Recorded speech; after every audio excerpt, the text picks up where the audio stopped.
Okay, we should be live. I really need somebody to like push the button for me and give me like a 3, 2, 1 for when we're going live so that I'm like locked in and ready. But either way, we should be good to go here. Hopefully, it'll update quickly so that I can actually see that I'm actually live and everything is good. Quickly so that I can and actually once again, see that I'm actually live. I have my volume turned on, so that's just great. Okay, everything looks good. How's it going, everybody? How's your week? How's your weekend? I just finished up. I don't know if you can see a little bit of sunburn, probably a touch. Uh, yeah, just finished up a 3-round B tier, the Queen City Gambit. And it was a little bit of a struggle for me. I actually started well, which was nice. I had a decent first round with, I think, 4 or 5 missed putts in the circle, which was a bummer, but I still had a 980 rated round. And then partway into the second round, I was a couple under par for the round, and then I had some disastrous holes. I'll get into that more later, but that was a little bit rough. A little bit rough for the weekend. Martin, thanks for hopping in. Going for the Razorbacks. I'm guessing that's March Madness. All I know is Michigan State and Duke are doing well. Justin says that next week we need a Star Wars poll, of course. Only problem is I can only fit 4 options in for the polls, so Star Wars will be a little bit crammed. And I think prequels versus originals might not be a close one. I got this like fluff thing here. Gotta take care of this. So did any of you guys get to play some disc golf this weekend? Anybody get to get out on the course? There we go. That'll work. In Charlotte, the weather was just fantastic. Just the best weather that, well, after moving from Florida, I have been missing out on the 70+ degree weather. So I'm looking forward to at least hitting 80 sometime soon so that I'm actually comfortable. But it was nice to at least be in the 70s. It was very sunny, which was good. But I'm just glad it was finally warm. It's about time. Doc says, played like 4 holes and then had a jet because finally found my disc but had stuff to do. Missed the cold. Too many people out there. Yeah, that's fair. I went to do some filming for a couple of upcoming videos, including the disc golf basics, how to play disc golf that I dropped today, I guess. Yesterday? Yeah, yesterday. So, yep, got out on the course, and it was like 1:30 in the afternoon. And there were probably 12, 15 people on the course. It was a packed course. And of course, I'm trying to like stay out of everybody's way, so I'm doing some filming on a hole, and then people come up to the tee pad, so I let them play through, and then more people show up, so I let them play through, and then I see more people, so I like play a couple holes ahead, do a little filming, go back to hole 3, do a little bit of filming, try to actually get my filming done and play a full round. So it was pretty packed in. I was a little bit rushed getting to church for the midweek class that I have going on Wednesday nights. So it was a little bit of a packed day, and it was just busy. It was great to see so many people out on the course. That's an awesome thing. It's wonderful. But it's also nice when you get to just hit the course when 1 or 2 people are out there and you really just have the course, the park to yourself. That's always nice too. So it's a little bit mixed. I'm happy that people are enjoying the sport for sure. Definitely. Justin, glad you're here. I saw that Devin was here. I don't know if he's here now. He was here at least a little bit earlier. He said hi. Hi, Devin. Thanks for joining us if you're still here. Who knows? Oh, Devin's still here. Hi. Glad you're here, buddy. Hey, there's Luke. Heck yeah. Coming in to be one of the mods, helping us have a pretty clean, thoroughly vetted chat so that we're hanging out together, having a good time, and not being too crazy. Appreciate it. See, I'll get a little bit closer here.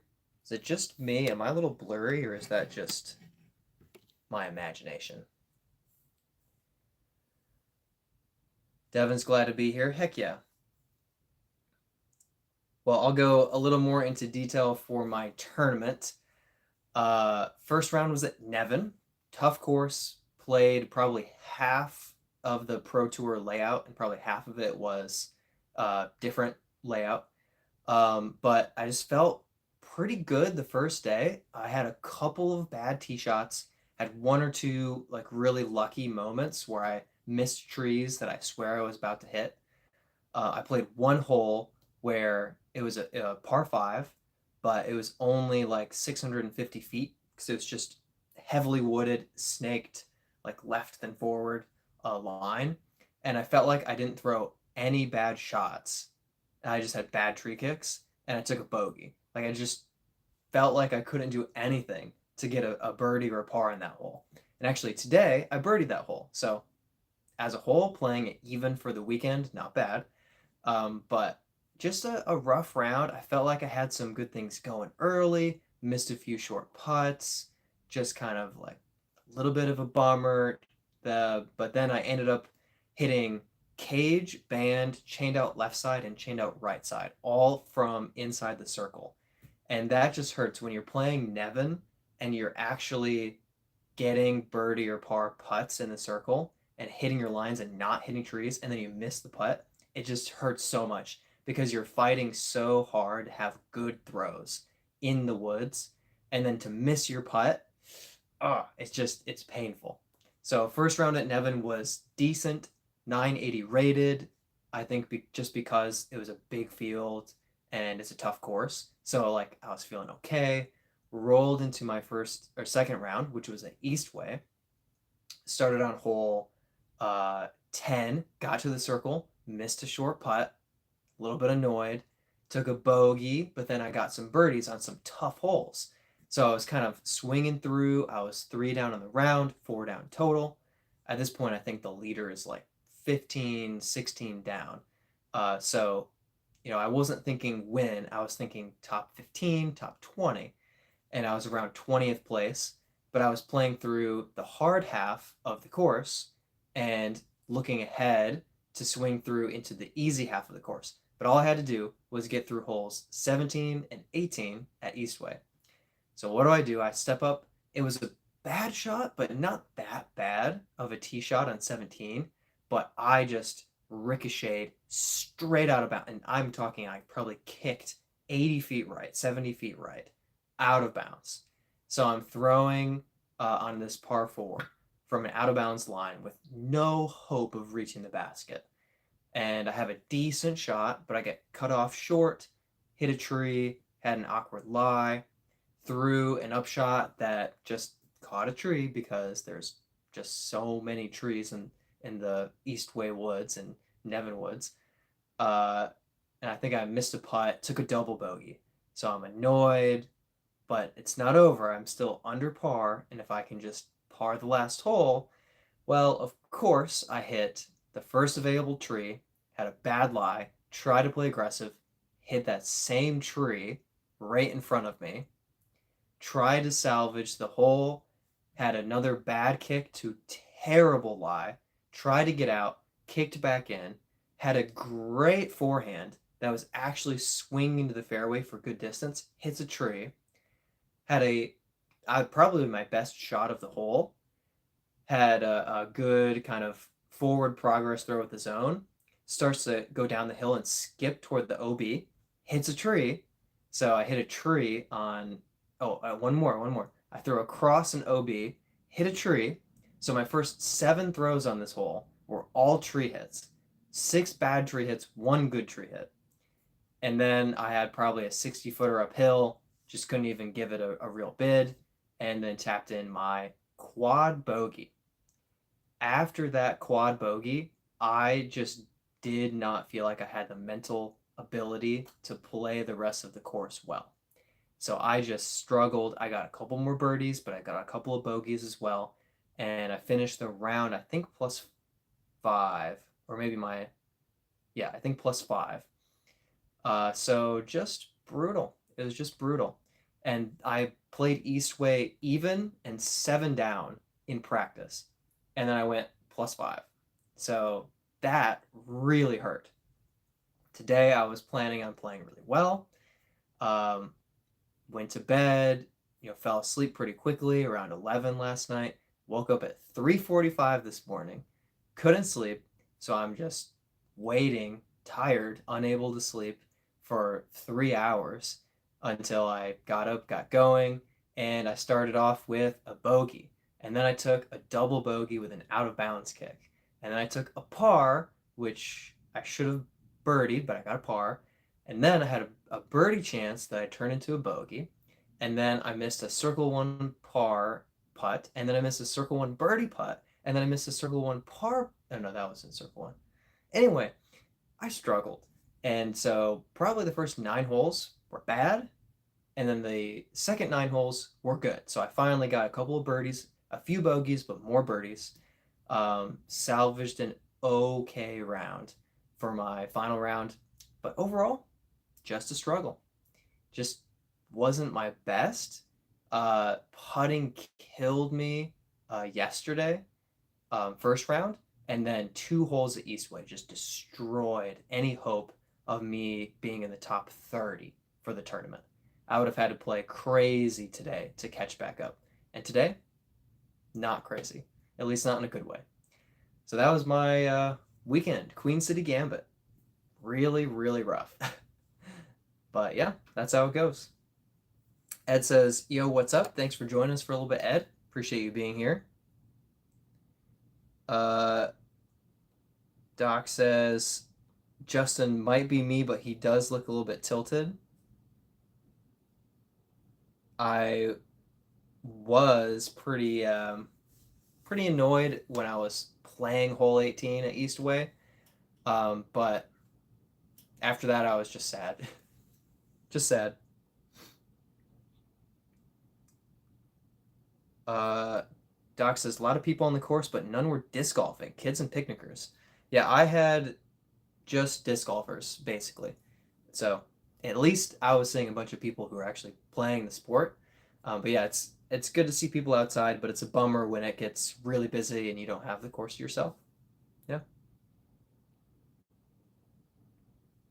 Justin says, looking good, not too sunburned, maybe just a little bit. Just a little bit. Doc says, could see my disc on one side of the creek, but couldn't find it when I got to the other side. Went back and forth a time or two just to find it. Yeah, that's annoying. That's annoying. Yep. I almost lost a disc in the circle because there were so many leaves. I walked right past it, and I was kind of just wandering around, and I had to have somebody else point it out to me. I walked 2 feet from it, just walked right past my disc. It was just right there. It was half buried, but I should have seen it. Doc says, Brad, thanks. Makes my rough day yesterday feel so much better. Wind was also rough. Yep. You're welcome. That's why I'm here. Playing bad so that you feel good. Tilted. I meant the video. Oh, okay. I see what you're saying. Yeah, I think it's slightly off. Let's fix this here. Huh? Is that better? Yeah, just talking actual tilted, not lingo tilted. Tony says, want to be like you when I grow up. Don't worry, Tony. You'll be better than me when you grow up. No worries. No worries. Nothing but up for you. Ed says, played a tournament yesterday with the SUDGA boys. Managed to stay in the cash by 2. Heck yeah, dude. Heck yeah. Yeah, I would have liked to cash. I would have liked to have been in the cash. Even for just merch credit would have been nice. But alas, that was not to be. I ended up in 44th out of 60, I believe. I should probably double check that, but it was around 45th, something in that area. Which, considering how bad I felt about how I played, 45th was actually fine, but I would have really liked to be top 15. And I think I could have done it if I'd played close to my best. Not even my best, just close to my best. But yeah, didn't even play too close to my best. Doc says that I need more discs. 500 is a good number. Headed that way very slowly. Not getting any extra discs right now at the moment. But yeah, headed in that direction. Michael Williams says, "Do you believe in God?" Yes, I'm Christian. Micah 6:8 is my verse that I have in my bio, my YouTube bio, which says, "He has shown you, O man, what is good, and what does the Lord require of you, but to seek justice, love mercy, and walk humbly with God." So that's my verse. Helps me remember to treat people well, to live right, and to be humble, because even when I achieve things, they are blessings from God, not as if I was able to bring them into being of my own power. I was given the opportunity and ability to succeed. So, a long answer for a short answer, which is yes. Uh, Doc says, "OMG, thank you. Sorry, I got some issues." Uh, Aditaya says hello. Hello. Thanks for joining us. We're hanging out, talking a little bit about disc golf. How many yeah, the tilt, I got the tilt fixed a little bit. Is it better, or Doc, are you still struggling with this? You might have to like tilt your screen a little bit just to flatten it out. Yeah, that'll only make things better, not worse. Promise.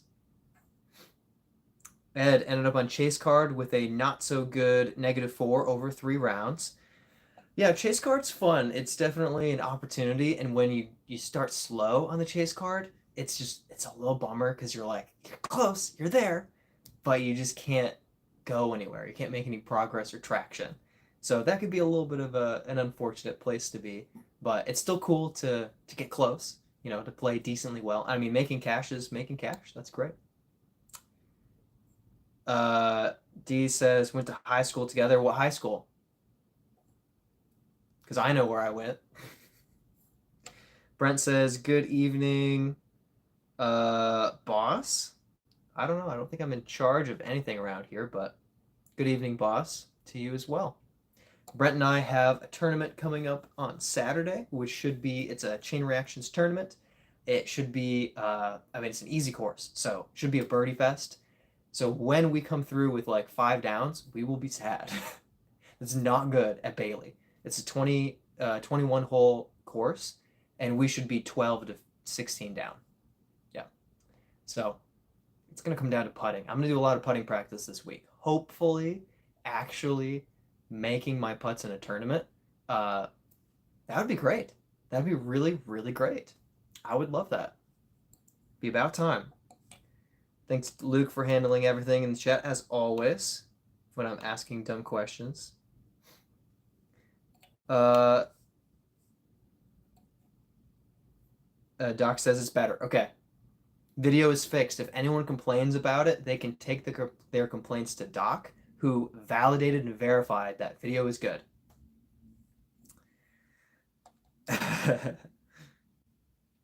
Last card is a place to be. No one cares and you just have fun. Yeah, it depends on how you're playing, but yeah, it can be. I mean, I wasn't last card today, but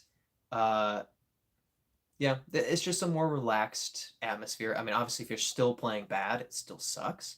Actually, my first and second rounds, my cards were pretty good. Second round, got to play with my brother, which was kind of cool. Neither of us were playing great, but we both started pretty well in our second round. So we were both kind of hanging around that 20th place and in position to move up in our scores. And he actually played through my tough section that just killed me. I think he went par and then swung through the rest of the course and slowly chipped away a little bit and moved up into the 20s. So he had an okay tournament. Obviously, well, I shouldn't say obviously, but at the stage that we're at and the level that we're playing, we were both disappointed by how we finished. But at least he put together a couple of decent moments, especially in the second round yesterday. Doc says, Brent, take Brad some soup. He needs it. I still have soup from the day, well, I guess I posted it the day after, but that soup that I made last week, I still have 2 more servings of soup. So I've got 2 more days of soup all lined up for me and ready to just be reheated and go at it for dinner. So I'm set. I have my soup. Doc says, facts is all I know, Ed. That and soup. Justin says, hey, no soup yet. Well, yeah, we've had the soup talk. Soup's always here. Devin says no. Brent says that he is packing. He doesn't have time for bringing this dude soup. Yeah, Brent is a busy man. Busy man. He's going crazy. Growing family, moving, tons going on. Don't worry, guys. I'm going to go help Brent for like an hour or two one day, and I'll move a few boxes, feel better about myself, and then he'll, magically, get moved very, very quickly just because I helped out a little bit. That's how it works. I'm pretty sure. At least it's how it works for me. But I'm going to at least give him a little bit of a helping hand for a couple days. Ed says, been working in Reno, Nevada for the last 2 months, and the elevation between Utah and Reno is just enough to mess with the game. Had a terrible case of the rights on my putting. So we were putting to the right, like everything is just not quite as stable. So you're putting everything to the right. Yeah, I wish I could blame elevation for my difficulties in disc golf lately, but I'll be perfectly honest. As I was moving to Charlotte, I played really, really good disc golf, and then terrible. That's that basically. Doc says fantasy disc golf hit me hard, went from first to last. Ouch. Yeah, there's some tough stuff there. If you had your high hopes on Calvin, well, I don't want to. Yeah, I'm caught up. Open at Austin. I watched round 3. So I've seen some highlights and I watched round 3, but I haven't seen the results from Open at Austin. So I don't know the winner. Don't know what happened. Don't know. But I can see how there are some elements to the tournament that were not as expected for many of us. Tony says, do you like burritos? I love burritos. I do. I love me a beefy 5-layer burrito with a side of sour cream from Taco Bell. I used to get extra sour cream, but here's the problem. They already make the burrito incorrectly. Instead of layering each layer sideways as a 1, 2, 3, 4, 5, they layer it lengthwise 1, 2, 3, 4, and sometimes the cheese is like a 5 and they spread it out. It's okay. But the problem is when you add extra sour cream, they plop it all in one end. So you get this one bite that's just a ton of sour cream, and then you end with a bunch, like too much beef, and it's not balanced well enough. So I get a side of sour cream so that I can dip the burrito into the sour cream for every bite. That way I evenly distribute my additional sour cream throughout the rest of the burrito. And when I get to the portion where they've clumped all the sour cream together, I don't dip it in sour cream because it's already good. It's very strategic and it works every time. The only problem is it's more expensive than it used to be. It used to be a $2 meal deal when I was young. Now it's $4 just for the beefy 5.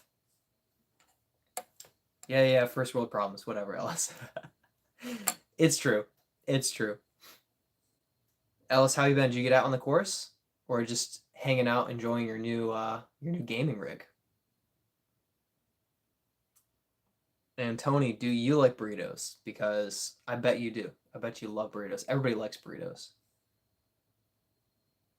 Brandon says, have you tried the Eagle Range yet? No, I haven't. I'm torn on that because I want to get one, but I really wanted to get one immediately and do a disc review on it, but I didn't get my hands on one fast enough. So now I feel like I kind of missed that opportunity. So now I'm like just waiting to see if somebody I know gets one, I can throw it and then not have to buy it myself. But yeah, I've heard good things about it.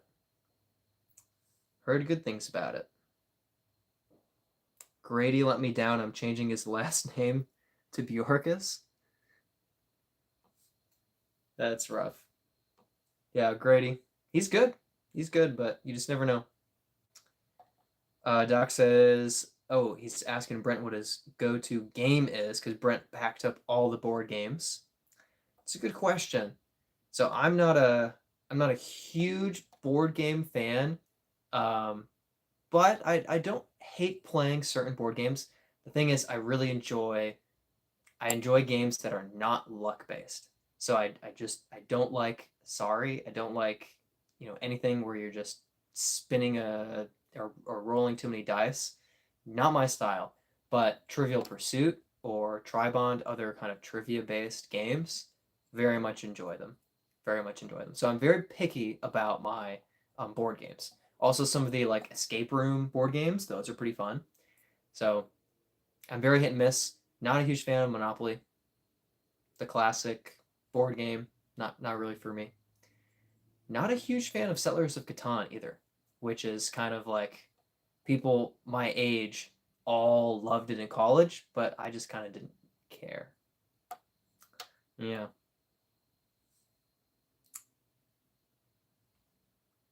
Ellis didn't play this weekend. Been playing a lot of games though. Heck yeah.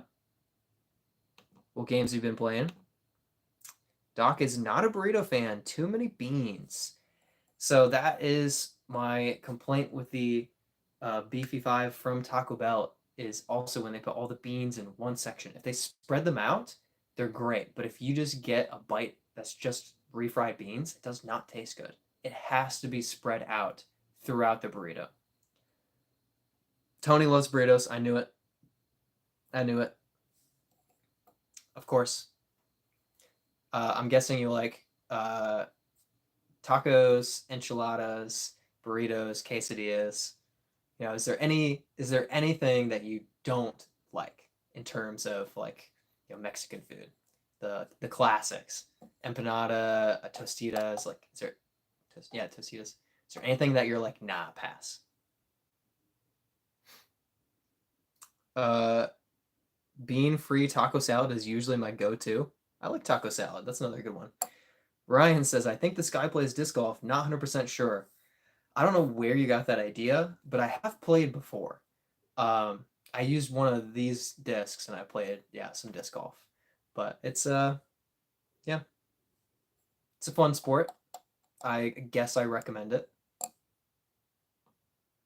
And not necessarily disc stability, had good straight chain high throws, but pulled every putt 2 inches right, except for one.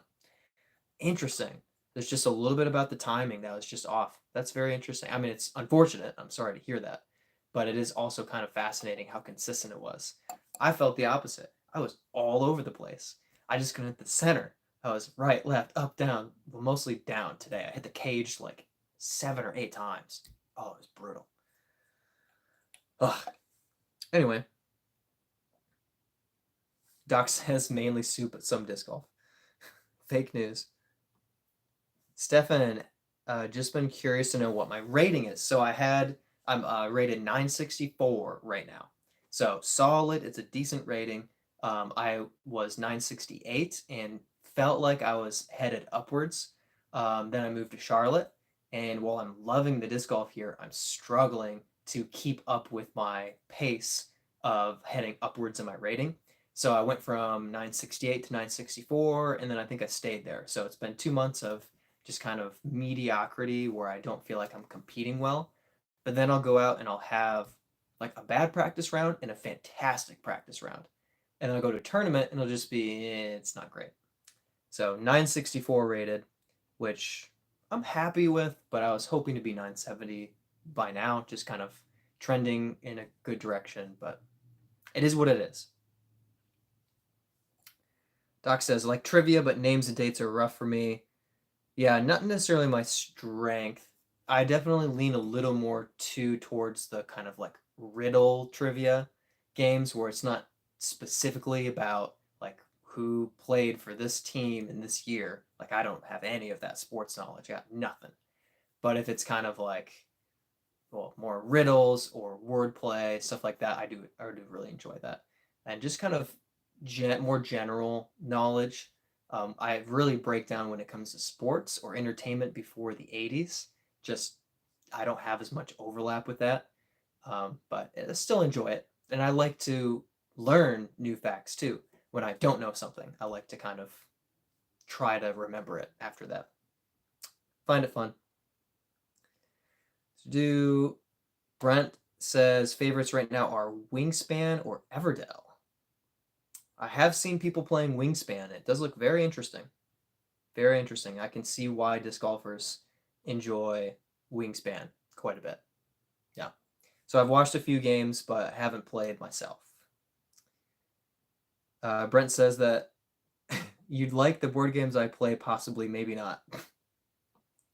Ryan says Microsoft Flight Simulator is goated. I've heard only good things about it, including how realistic it can be at the highest setting, or settings to like essentially you need a pilot's license to fly the plane, but you don't have to have that. You don't have to play at that level. You can just enjoy flying around. But yeah, I've only heard good things about the flight simulator, and it just seems to be getting better and better. Ed says the wind in Reno is twice what it is in Utah consistently. That's brutal. I would say so. From my watching coverage, it seems like the Nevada wind is crazy, constant, just all the time. Yeah. Ella says Raft, PUBG, Horizon Zero Dawn, Doom, or Doom Eternal. Ooh. So I played barely any PUBG. Haven't played any of the Doom games at all, actually. But Horizon Zero Dawn, I do have a solid amount of hours in Horizon and can also recommend and verify that it's high quality gameplay. It's very fun. And I like open worlds where I just wander around and encounter different things. The Legend of Zelda, Breath of the Wild, 10 out of 10 game. So Horizon Zero Dawn, very, very enjoyable. Yeah, great game. Highly approve. Have you played the and now it slipped my mind. The Forbidden West. Have you played Forbidden West, or are you going to plan to do that next? Doc says tacos favorite thing to microwave the shell and cheese just melt it up and then add beef, jalapenos, and lettuce. Nice, nice. Tony says chicken quesadilla with sour cream on the side is so good. Heck yeah. Heck yeah. Brent says that his rating is above 900. I mean, does 901 really even count? Yeah, I think Brent's moving up to 958, 961, 961. Brent's like, or did you hit 971, Brent? I'm trying to remember. I think Brent passed me. I don't want to talk down to him if he's beating me. Stefan finished the season last year at 873, up to 884 so far this season, trying to get to 900 to compete in MA2 by summer. Heck yeah. Consistency is the biggest decider between MA3, MA2. Consistency and putting. If you're good at putting, you can jump immediately from MA4 to MA2 if you're good at putting. Yes, you need some more distance if you're switching to long pads, depends on where you play, etc. But yeah. You get your circle one percentage up above 75%, and you'll start raising your rating. Like I when I have a bad day of throwing, but I'm making my putts in the circle, I'm playing like 920, 925 rated disc golf. Just like solidly MA2, which, as an MA1 player who has moved to MPO over, on average for my competition, that hurts a little bit to say, like right in the middle of MA2. But like, I feel like that's my bad rounds. When I'm putting well and throwing bad, it's 925. When I'm throwing well and putting bad, it's 940, something like that. But yeah, you get that putting down, yeah, it can really, really be nice. Doc says, need a trivia night, use the poll, and everyone keeps their own score. That's pretty fun. That would be really fun. The only problem is I want to compete. And Brent did hit 971. It took me like 4 guesses, but I did get it right on my final guess. So I did get it right, but it did take me, I was like, 971. Brent is 971. He passed me. A couple thousand rated rounds don't hurt. Brent will teach me Wingspan. Okay. Disc Golf Tree Hitter. Try out the G-Star Colossus. I have a couple G-Stars. I don't have a G-Star Colossus. Last time I threw a Colossus was a while back. Like, probably 6 months into playing, and I had no business throwing a Colossus. But it wasn't G-Star. Maybe it would be flippier. I do have a couple nice G-Star. I have a nice G-Star Strike that has some good turn to it. So I do like the plastic, but have not thrown a G-Star Colossus. Let's see. How often do I play per week? 5 or 6 rounds a week, probably. I take Wednesdays off if I can. Then I'm usually competing in 1 to 3 rounds on the weekends. Um, Sometimes 4.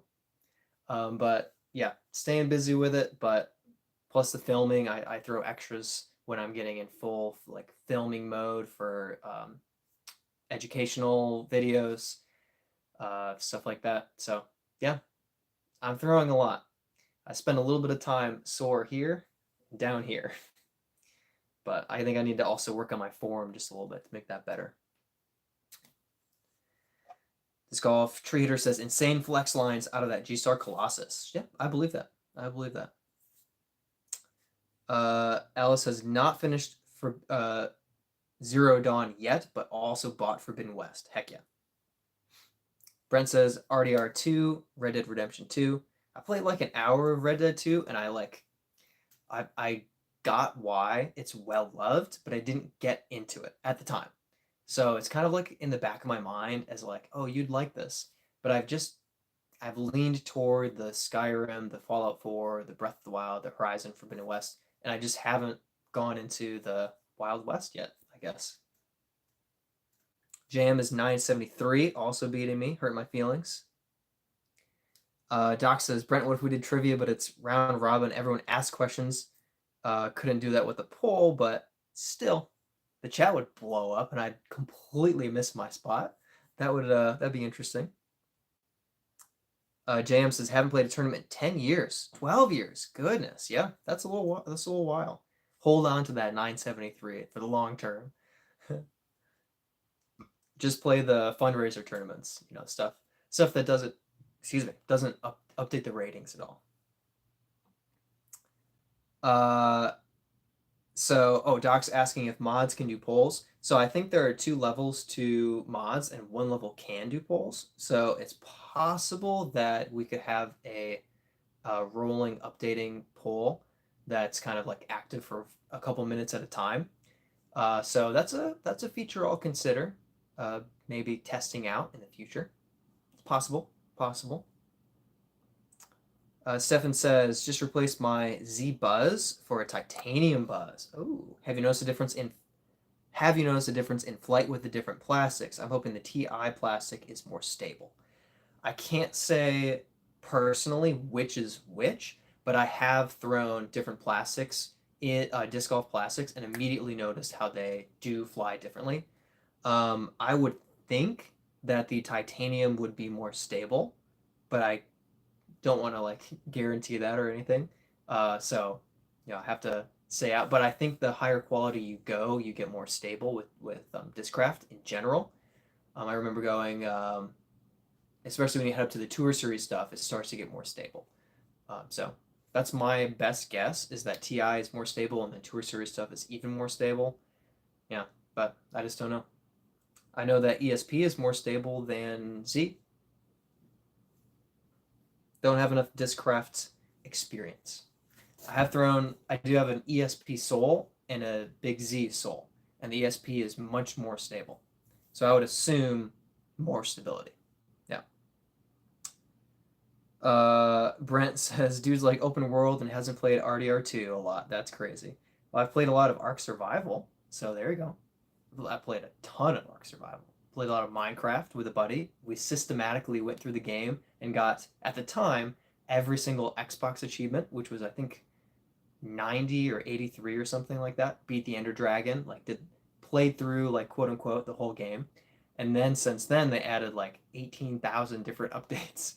So now there's way more stuff well, we did some of the underwater, but there's even more stuff underwater. They have the deep, dark, whatever, by the bedrock. Then they did that massive Nether update, which I have not participated in yet. But yeah, I mean, have you played Breath of the Wild, Brent? Have you Breath of the Wild?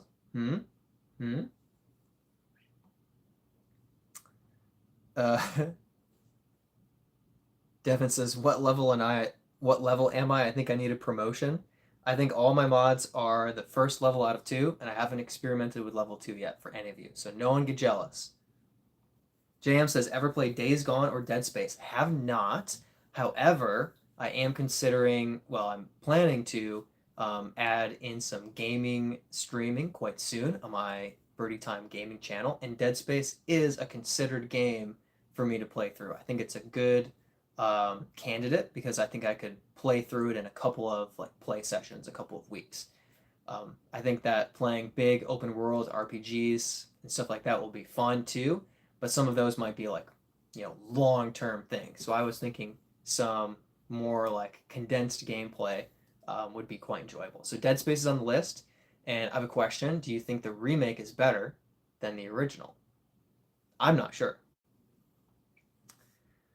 GM says depends on the mold. ESP Force and nukes were more understable than the Z. Interesting. Stefan throws mostly Discraft, but have an Innova Roadrunner and Destroyer that's keeping it from making the full switch. It's hard to give up the Roadrunner and the Destroyer. They're both classic. That's classic. Oh, good question here. JM says, is that the real Devin Owens, the pro lefty? No, Devin and I were actually watching some skins, or maybe it was my buddy Sam. Anyways, we were watching some skins and we saw Devin Owens on GK Pro at the time, skins, throwing, and we're like, Devin? This is Devin? So, different Devin. Devin throws mostly righty forehands and backhands. But, no. Devin says, yes, it is in the flesh. Literally not in the flesh because it's over the internet. In the flesh. No, not the same Devin. I have verified. Doc says, In the Flesh, one of my favorite TV shows. Ended up hurting my heart though and didn't get picked for another season. That stuff. Brent says Breath of the Wild is solid. Oh, see, that's where you made the classic blunder of talking up a game that you personally prefer more, and then the game of the year, Breath of the Wild, you're like, well, it's just solid, underselling it. Classic blunder. See, I both understand that Breath of the Wild is top notch, above and beyond game that's extremely high quality, and I really like it and enjoy it personally. And I know that Red Dead is top notch game too, but I have no personal bias involved in it. And I don't have anything stopping me from praising it, but at the same time, I'm not trying to, step on any toes, but I think it's a little bit objectively speaking that Breath of the Wild is a little bit better. A little bit better. Doesn't mean that you have to like it more, but I think it's a little bit better. If you're talking resolution, Red Dead 2 is crazy. Breath of the Wild is not designed to be high resolution. It's a different artistic style. So Red Dead absolutely takes it in the visual clarity sake. Very, very realistic horse boob as well. So thanks for that, Red Dead 2. Thanks. GM says remake is better for Dead Space. Okay, that's what I was leaning toward, but I know sometimes the remakes just really mess it up.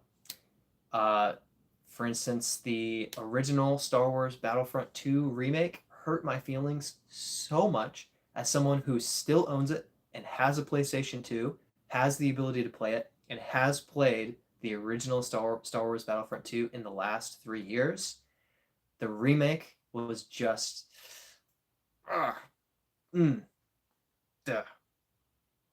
unfortunate. It's just unfortunate. I would say this Tony Hawk Pro Skater 1 and 2 remake did a lot better. It was a better remake. Still not perfect. I am excited for Pro Skater 3 and 4, but I have heard about changes in Tony Hawk Pro Skater 4 remake that do hurt my feelings a little bit. I felt personally that the open world run into random NPCs who give you a little mini quest nature of the game was awesome. The exploratory experience of the levels, really, really loved it. 2-minute runs just kind of hurts me a little bit inside. But I'm still glad that it's getting a remake. It deserves it, and I will probably be playing it. But we'll just have to see how much it hurts my heart. I mean, I don't even know what you're supposed to do if you can't challenge the monkeys in the zoo to a poo flinging fight with your skateboard that you're basically using as a baseball bat. If you can't do that, what has this all been about? Doc says you youngins just don't know how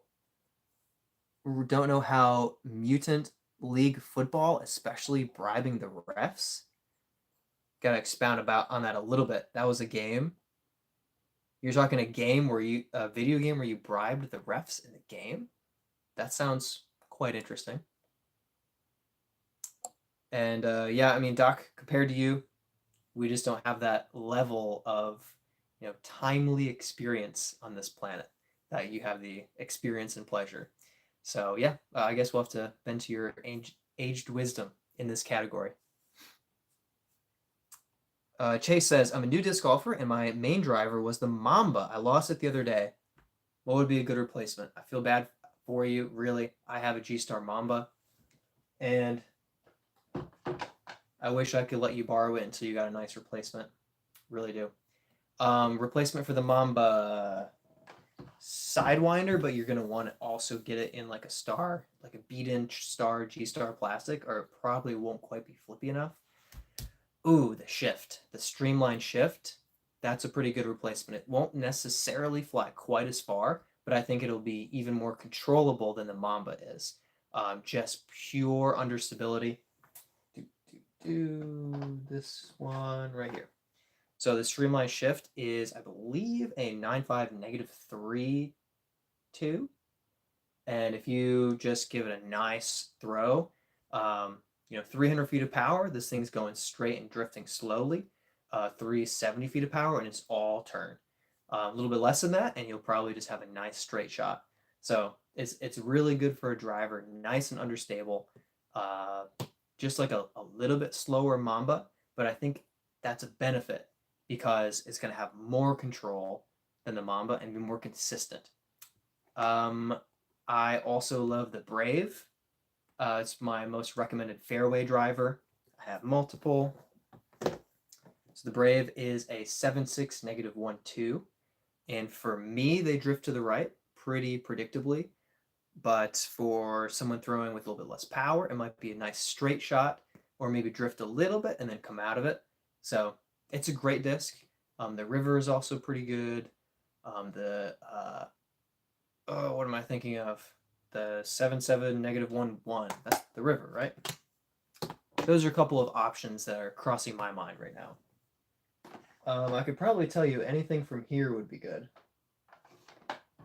D2, what is this? Not the Detour. The Impulse. Impulse is very flippy. This one's pretty beat in. What is this one? The Jade? Is that what it's called? We're doing some investigating. Yeah, the Jade has some nice turn to it, but it's a little bit slower. Ooh, the Diamond, of course. Understable fairway driver often comes in lighter weights, so it's even much easier to throw. So there are a couple of options. What did I say? I said Jade, Diamond, River, Brave, Shift. Those are a couple that crossed my mind.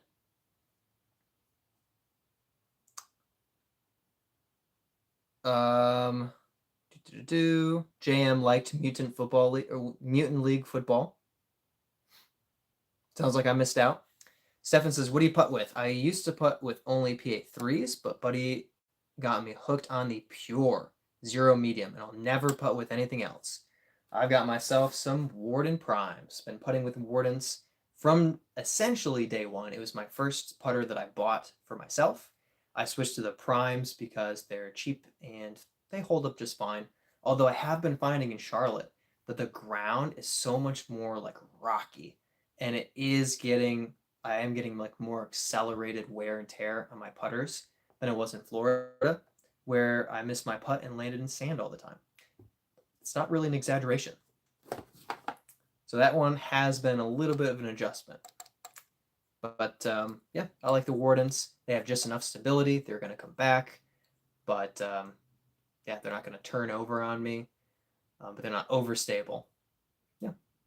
I have also considered, I'll rephrase, I've really enjoyed using the P2. It's been really good.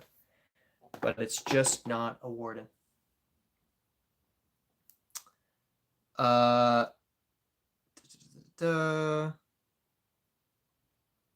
Stefan says, Chase, I replaced my Mamba with a Roadrunner Halo Plastic, understable enough to hold a long flight for slower arm speed. Should have given the Roadrunner a shout out. So, Stefan, thanks for jumping in and giving that Roadrunner the shout that it deserves.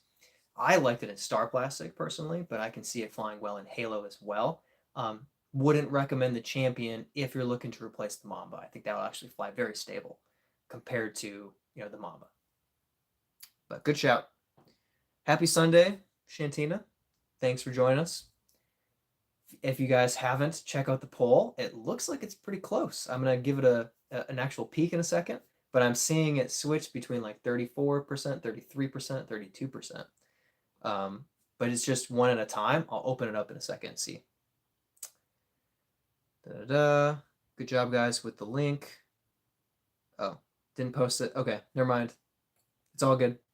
Doc says, Chase, try a divergent basilisk. Feels like cheap plastic, but they're cheap and fun to try them. There you go.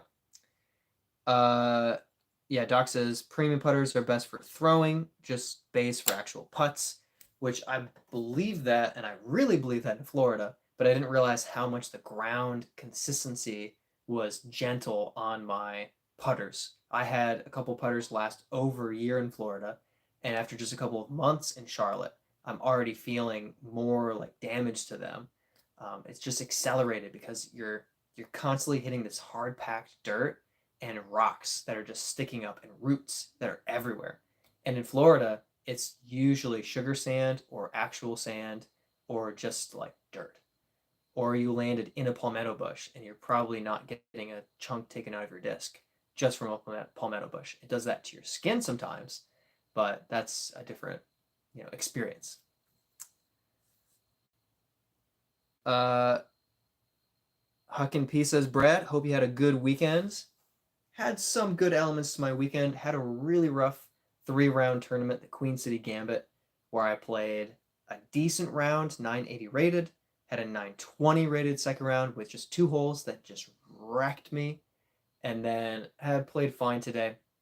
I think I started out 6 over through 9. And I finished 4 over. 3 over. I finished 3 over. So I dug myself a little ways out of a pit that I created by missing 5 out of 7 circle 1 putts into the cage. Doc says clear putters go 50 feet farther, and that's just science, but he says that every week. Yeah, Chase, hopefully we give a little bit of thoughts and insights, and it helps. Discount Discs is Infinity's cheap store. They don't let you select discs, but you get great deals. So you don't get to pick the color, but you get to pick the plastic. That's cool. That's cool. It's like we are the foothills. Yeah, whatever. It's annoying. It's annoying. All right. Checking out the poll. Very interesting. Very similar to what I thought. My prediction, well, I don't know. Should I reveal my prediction? All right, I'll say it. My prediction was that the Fellowship would get some love, but that the Two Towers and the Return of the King would both get more votes. I'm torn between the Two Towers and the Return of the King because I think Two Towers has some of the best fighting, some of the best battle sequences in the series, but the Return of the King has the majestic ending, or multiple endings, of the entire series as well. There's just some powerful moments there. And of course, when you're landing a story arc as grand as Lord of the Rings, the finale is just magnificent. So it's a tough call for me there, and it probably depends on how I'm feeling that day, if I want to see fight scenes or if I want to see just a glorious movie. And about 8% for The Hobbit seems fair. I liked The Hobbits. Some Lord of the Rings all-out nerd fans dislike The Hobbits. I thought they were fun. I thought they were enjoyable, and I thought they were not as good as the trilogy. There are some sequences that are very enjoyable when they're running through the Goblin territory in the mountain, in the cave system, and the barrel rider sequence on the river. I thought those were very enjoyable. while Legolas should not have been in the films, the parts where he was in the films, pretty fun. So, it's kind of a toss-up series, trilogy of movies, even though the book is not that big. Good book, by the way. I almost put Lord of the Rings books versus movies, but I figured that I would go with the movies on this one. But yeah, Hobbit, fun. Just not the same level of quality. Lord of the Rings is just, it's like Breath of the Wild. It's just next level. Farhad, thanks for joining us. Welcome. Hanging out in the chat, talking disc golf and a little bit of Lord of the Rings. Make sure you vote in the poll. Very curious to see where we end up, but I'm not at all surprised with how it's shaken out so far, with the Two Towers and Return of the King being neck and neck. Let's see. Doc says, sell them by baseline, just here they get eaten up too quickly. Yeah, it's tough, and I didn't really realize until I moved that it might depend on where you are how quickly it gets beaten up, because like I said, in Florida, the baseline was not getting beaten up that quickly, but in Charlotte, it's a different story. So yeah, that's the closest thing to changing my mind about base plastic, which I have recommended up until now for putting, is that depending on where you are, it might actually just not be worth it. Yeah.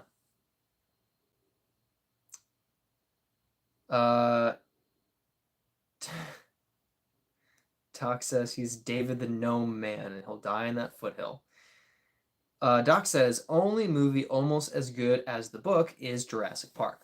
Well, you did say that you haven't watched Lord of the Rings, and I think that Lord of the Rings is top 3 contender for movies that are almost as good as the books. Bottom 3 contender includes Aragon and Percy Jackson. We can talk about that later, but I'm just grateful that Lord of the Rings got the good treatment. I did not read the Jurassic Park books, but I imagine that the adaptation was quite solid. I mean, Steven Spielberg, for goodness sakes. So I imagine that, the adaptation lived up to the legend of the book quite well. What was the other one I was just thinking of? I'll tell you what translates pretty well is Jack Reacher, the show with Alan Richardson. Translates quite well because I'll tell you why. I've tried reading Lee Child's writing, and I don't like it. I don't think it's very good writing. I don't really enjoy the presentation of the stories. But the Jack Reacher show has produced a well-crafted and pretty well-acted experience. So, in my opinion, personal opinion, without having read fully through any books, but kind of perusing them, I think the adaptation is quite good and kind of pulls out the story from a book that I thought was just okay.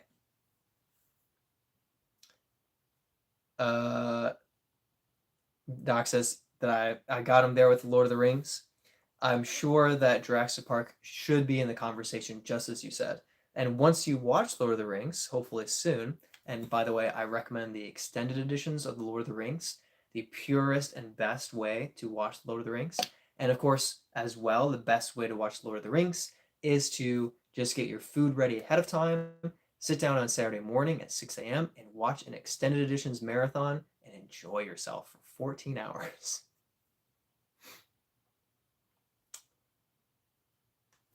Right.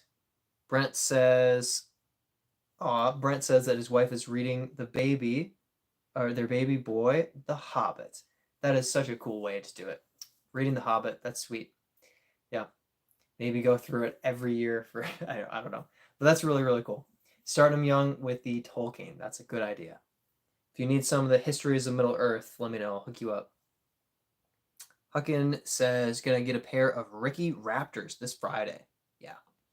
I'm very interested to see throughout the season all of the Ricky Discraft love that we're gonna see. More and more attention. I know that Ricky was shooting some wild rounds before the season fully kicked off, and since then we haven't seen him as much, featured on camera yet. But of course, it's just been 2 tournaments. but he seriously is capable of absolutely shredding with this craft. So it's going to be a cool season to see that and to see which of the discs get the most hype. Yeah. Doc said he's more toward the west and more rocks and trees. Definitely have all the trees over here. Maybe not so much the rocks, but some for sure. Becky hasn't watched Lord of the Rings. Let's see, that was 3 minutes ago, so you probably got my spiel about setting aside a day, watching the extended editions, 14 hours. Just have fun. Just eat and stay on the couch for the entire day, and you will thank me later. You're welcome. In advance. Luke says, have a custom zone and force coming soon. Heck yeah. Nice. Becky says, I don't even know what Lord of the Rings is. Becky, you've now woken up and your life has just begun. Watch the Lord of the Rings. This is called the Fellowship of the Ring, the Two Towers, and the Return of the King are the three stories within the Lord of the Rings trilogy in Middle Earth by J.R.R. Tolkien. You should watch Orlando Bloom and Ian McKellen and Elijah Wood and Sean Bean, etc., portray these wondrous characters and bring them to life. Peter Jackson did an incredible job of directing, and please do yourself a favor and the rest of the world a favor and enjoy The Lord of the Rings with an extended editions marathon. Highly recommended. Dujit says, got a pretty big plate collection here. Thanks, Dujit. That's number one for the plate reference. Thank you. Bringing it in. Yep. And Dujit says, oh shoot, I'm a moderator now, huh?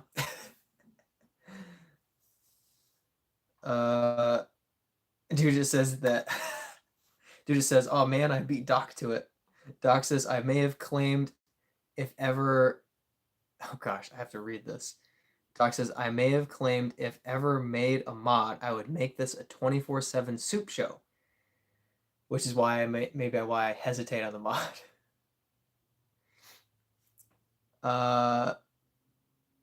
Doc says, got some Yakun shoes I need to get out and figure out which are making the bag. Interesting, yeah. Doc says, taught me a lesson. Next time I'll say it after I get modded. Is you never display your rebellious tendencies before getting extra responsibility given to you. You have to display it afterward.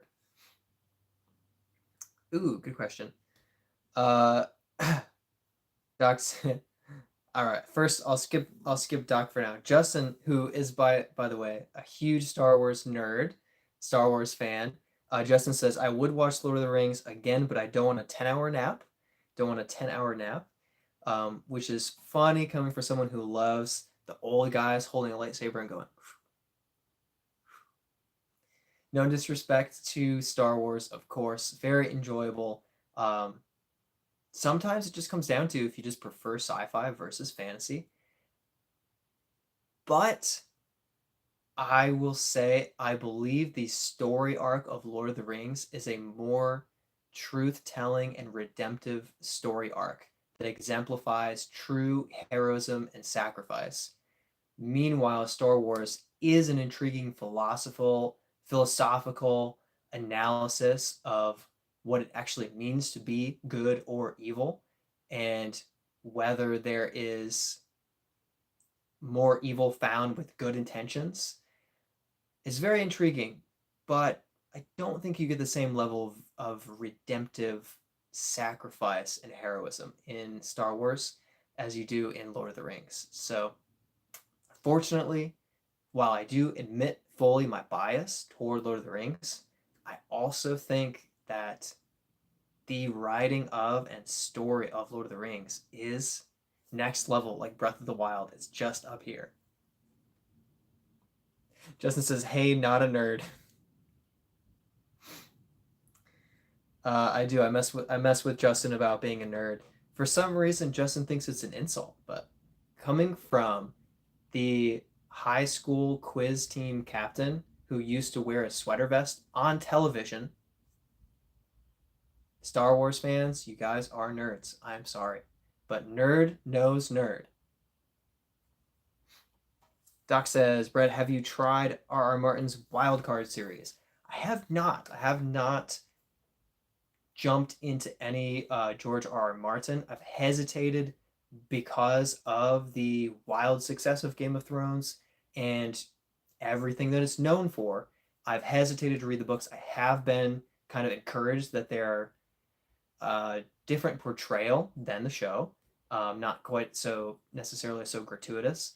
Um, yeah, I don't know. It's kind of been like a maybe for me for a long, long time. So I haven't. Doc says, "Wow, Justin, I'm getting your wrench." Big Task says one. I'm guessing is that a vote for Fellowship of the Ring? Oh, Fellowship's getting some love. Look at that. Perfect balance. 30, 30, 30, 10. You guys are wonderful. That's awesome. Dujit, never seen or read either, so I'm neutral. Ooh, do yourself a favor. Get yourself the extended editions of The Lord of the Rings and have yourself a marathon. Doc grew up watching Revenge of the Nerds movies. Nice. Justin says, I don't think you know me as well as you think then. I know enough, Justin. I know enough. You play disc golf and you love Star Wars. Nerd material if I've ever heard it. Elliot says, how do you feel about everyone in the DDGL cheering for you in the playoffs? So long story short, I'm participating in a distance league playoff, which is not about how far you throw. It's about the distance between the players. And I barely made the playoff. It was the 8th seed and just squeaked in for the playoffs. And with my first round yesterday at Nevin being a solid enough, like decent round, I knocked out the number 1 seed, and now everyone is cheering for me to win this distance league. I'm all for it. I'm hoping to win. I think Tristan has felt pretty good about his rounds lately, and he hasn't realized how big of a handicap he has. So I'd love to take him down. That'd be great. Huckins says it's worse in the books. Don't read them. Okay, or don't read it then. I appreciate that advice, Huckin. Really appreciate it.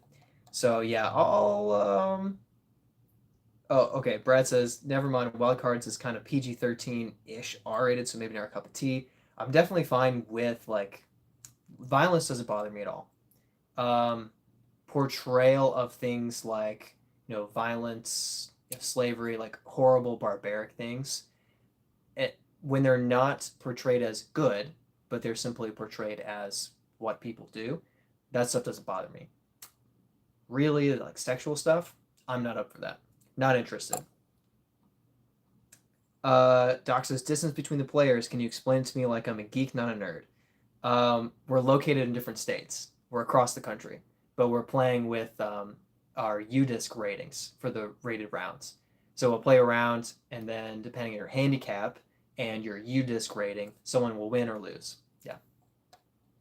Justin says we'll talk about this later. Oh no. And Luke says that Justin's a nerd. Oh man, we're having some talks. It's okay.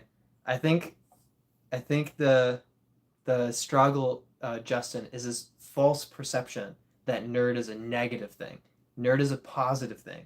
Nerd is a place of strength. So accept the strength that you have as a true and proper nerd, which is definitionally very different than a geek, as Doc has brought up. Explain it like I'm a geek, not a nerd. Uh, Strength in knowledge and understanding. Yeah, Doc. Distance with handicap. Yep. It's been fun. And shout out to Elliot for running everything.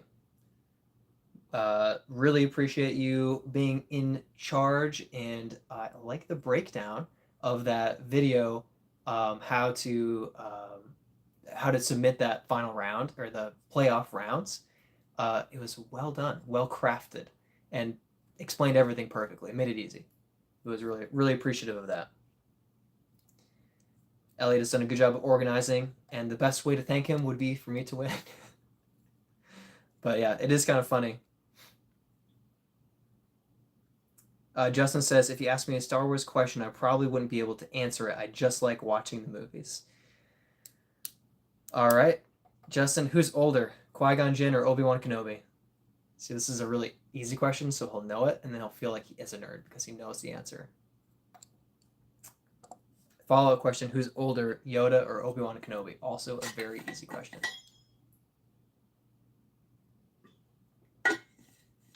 Justin says I'm giving up. They're fun movies. They're enjoyable. I liked them as a child.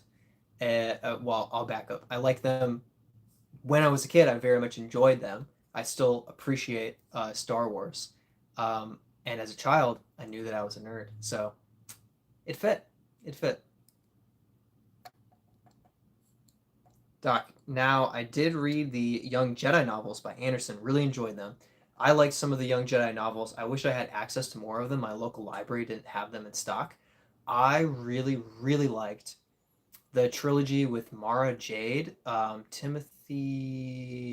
What was his last name? It was like a Zhang or Zong. It was um, near the end of the alphabet. I know because um, I knew roughly where most of the popular books were in my school library, and I could restock the shelves because I knew the Dewey Decimal System and how to like make sure Star Wars books were by the different authors, the different series by the different authors throughout the science fiction section of my school library. And I've really enjoyed that series. I also really enjoyed Darth. What is his name? Bane. Darth Bane was very interesting. Yeah, yeah. His experience becoming a Sith and learning to fight with single lightsabers versus double-sided lightsaber versus dual lightsabers. Very intriguing. Yeah. Dujit says, has the price on the buzzsaw gone down and you want to try one out? No idea. No idea. But I did see somebody throw a buzzsaw yesterday, and it was pretty stable. Pretty stable. Not like wildly overstable, but pretty stable. Yeah. Doc says, only watched the first Star Wars movie. Did those two Luke did Luke and Leia get married? Cute couple. Why don't you ask George Lucas? I'm sure he knows the answer to that question. Oh, Justin's not giving up. Okay, that's good. Stand your ground. Luke says, no, we didn't. Brent says Brad is a nerd. Obviously. I've been basically like shouting it out loud for the entire time that you've known me. Dujit. Oh, yeah, Doc says to keep your eye on Whatnot, Dujit, for that buzzsaw. Yeah, he's trying to stay away from Whatnot. You have to like have someone that you trust go onto Whatnot and just kind of look for the buzzsaw for you. And if they find it for a good price, immediately try to get it and buy it for you. But never download the app on your own devices, or it will be a slippery slope and a downward spiral. Expensive too. Doc says, shame, hope you did find your dad though. Hey, that's Elf. That's not even Star Wars anymore.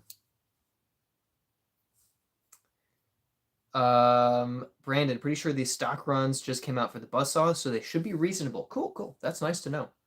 That's good. Yeah. It's I mean, Doc says that stuff, discs are supposed to be thrown. That's true. But when you have a disc and you want to have a collector's edition of your disc and put it on the shelf and then have the disc and throw it, well, it's nice to have the option. And when they're all collectors, that's silly. But if you have a little bit of like, this is for collecting, but these are for throwing, I like that, personally. The doc says that Whatnot has stolen his budget. Happens quick. Justin says, to answer your question, I can't put 2 and 2 together, so I don't know who's older. Sure. I believe you. Doc says, did you get Spaceballs the book? No. Jarrett says, top 3 MVP Axiom molds. Ooh, that's a great question. I'm including Streamline in this because I want to. So I would say the Streamline Echo is definitely up there. I have myself a couple of Streamline Echoes from the 2022 Circuit Challenge, Boom Boom Cosmic Neutron Plastic. Absolutely love it. I throw it all the time. All the time. Let's see. I will go with Streamline Axiom. I will go with the Insanity. I lost my really perfectly beaten Insanity in the jungles of Florida, but I have myself.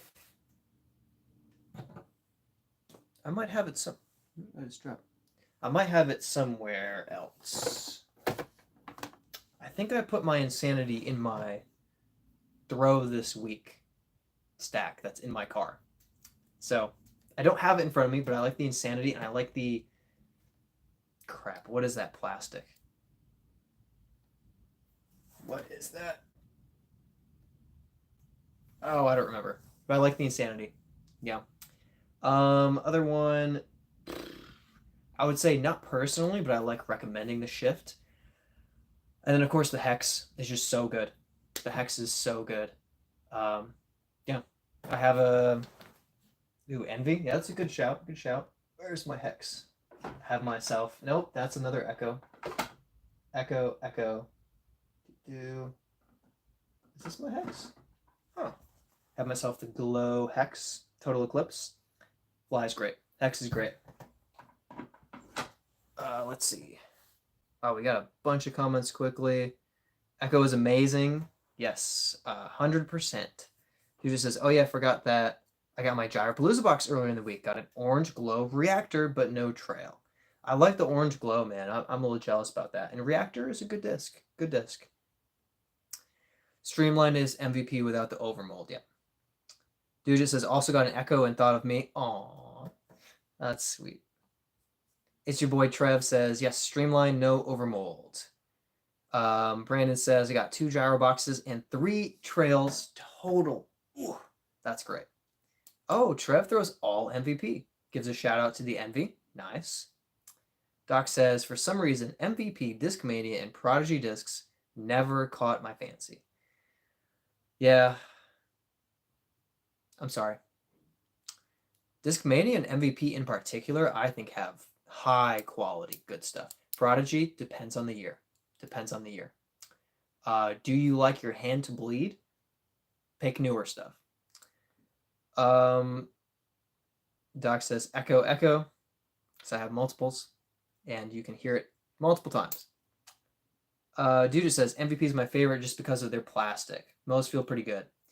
I've enjoyed throwing a lot of MVP discs, and I've enjoyed throwing several Axiom, several Streamline discs. Like I think they've each got some great discs with some good plastics. But yeah, I had my Octane in the bag for a long time before I just started stockpiling Enigmas with varying stability, and that kind of pushed the Octane out of my bag. But Octane is really nice. Dude just says, I feel like Discmania is just too beefy for me. Yeah, you gotta throw like the Essence. Essence is really nice. Smooth, understable. They do have some beefy stuff.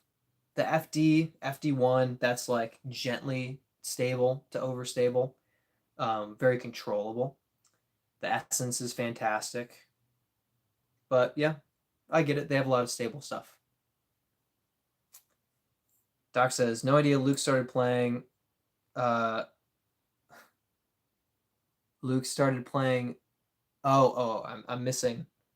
Luke said, what rating are you, Doc? Doc says, no idea. Started playing older with a bad shoulder knee. Just play for fun. Doesn't have the PDGA number. Brandon got an Envy that is black plate with a teal glow rim in the box. Oh, and a peppermint Envy. Oh. Doc says, Brandon, trails for noodle arms, yes or no? I'll weigh in, and it says, I'll say it depends on how dome the trail is, but I lean a little toward, yeah. It's a control driver that a lot of people have success getting a little bit of turn out of it. My trail is a little stable. I don't really turn it over. But I would say most people's experience with the trail is it's nice. It's nice for kind of noodle arm players. Yeah. But it is a 10 speed, so if you're just generally not throwing that speed, then it's not necessarily in your wheelhouse, but it's not that fast, so you could really benefit.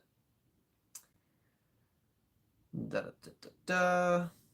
Jared says, have you ever played any courses in Eastern North Carolina? Eastern North Carolina. I don't know North Carolina well enough to answer that question, but the vast majority of my courses in North Carolina have been Charlotte area. So Charlotte, just Cornelius, right by Charlotte. And I played one round or a couple rounds at one course in Raleigh. Raleigh. And that's it. Raleigh is North Carolina, right? Anyway, so long answer, I don't, probably not, maybe one. Trev says MVP will be the same disc if you get the same plastic and weight. Yeah, that's something that every manufacturer struggles at some point with consistently repeating their disc stability and flight path and just having to be the same every single time. And really, I think every manufacturer has struggled with that at some point. Some of them seem to have it dialed now. Some of them have struggled recently.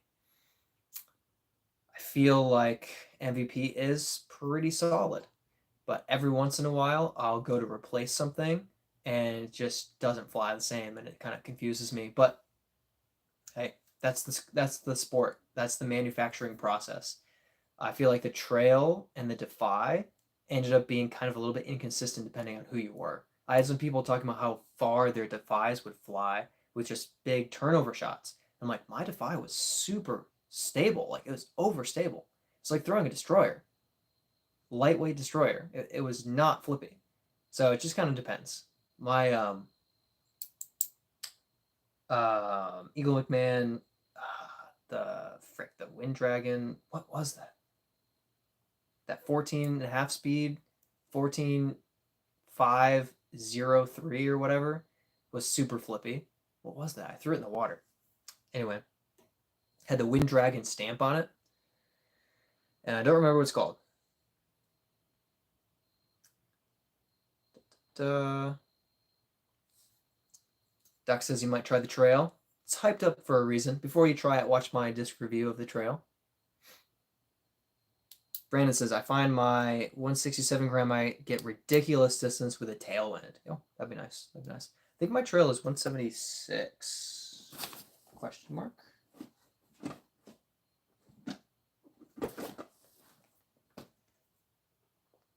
Oh, it's only 172.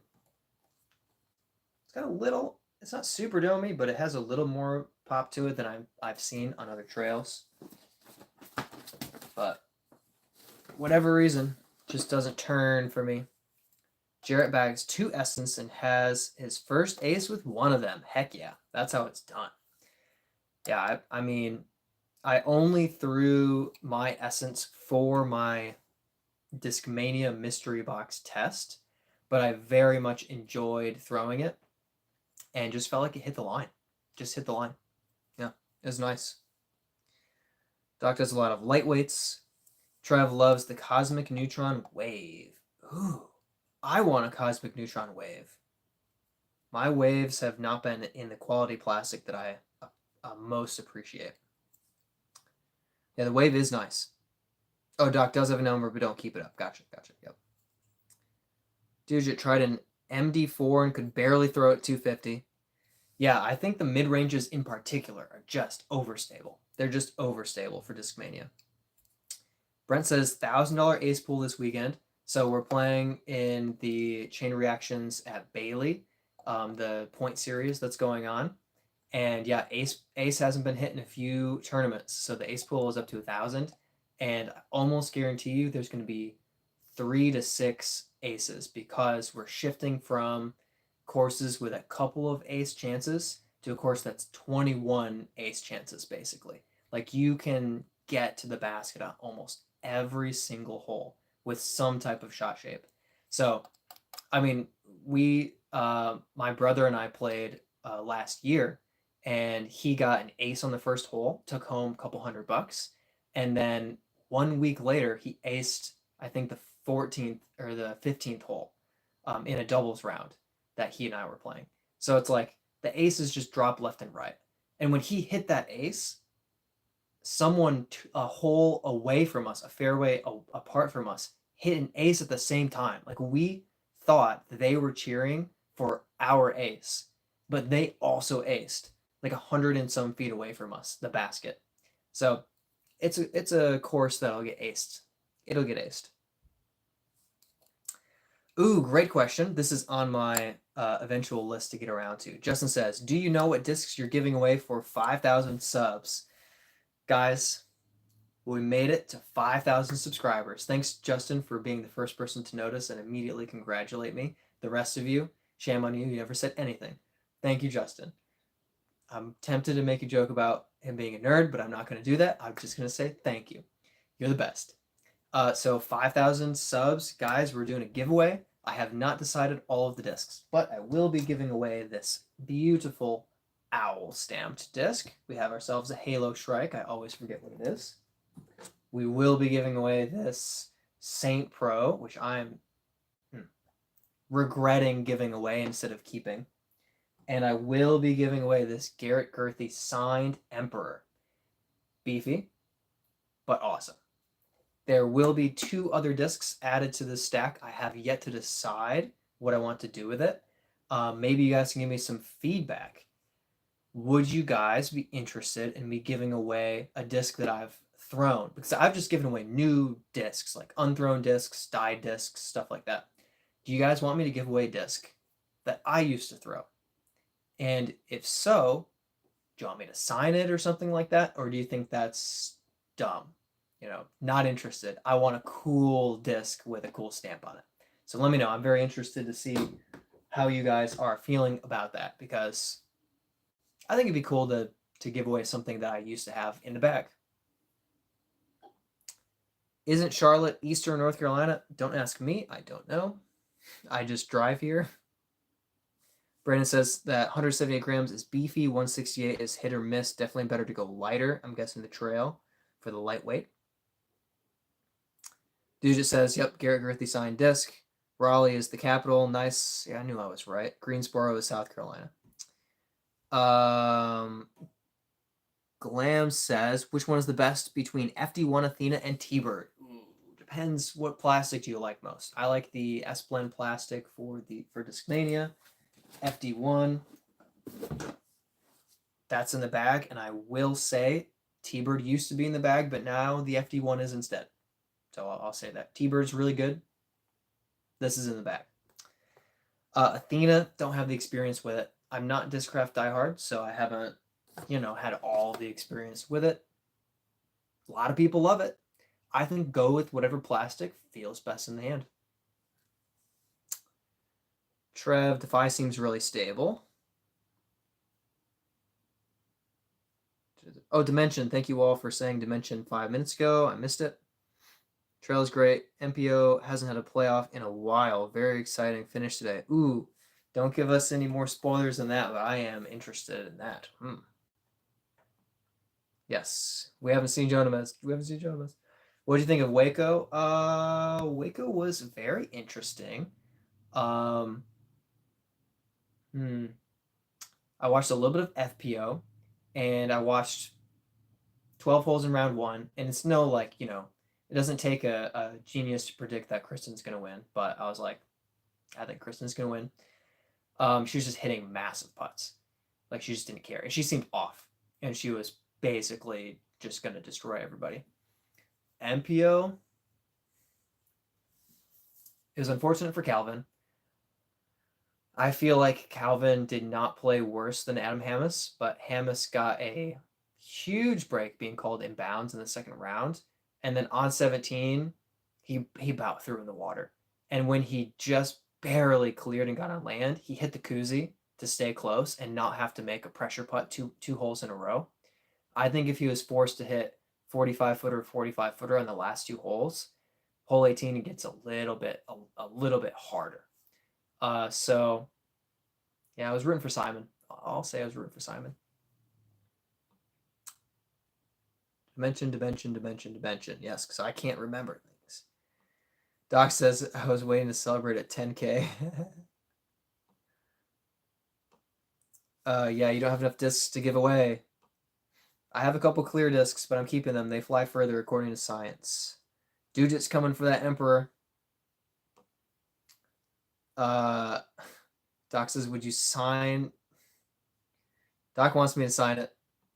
Brent says that my brother throws his signed discs because Brent sold them to him. That's true.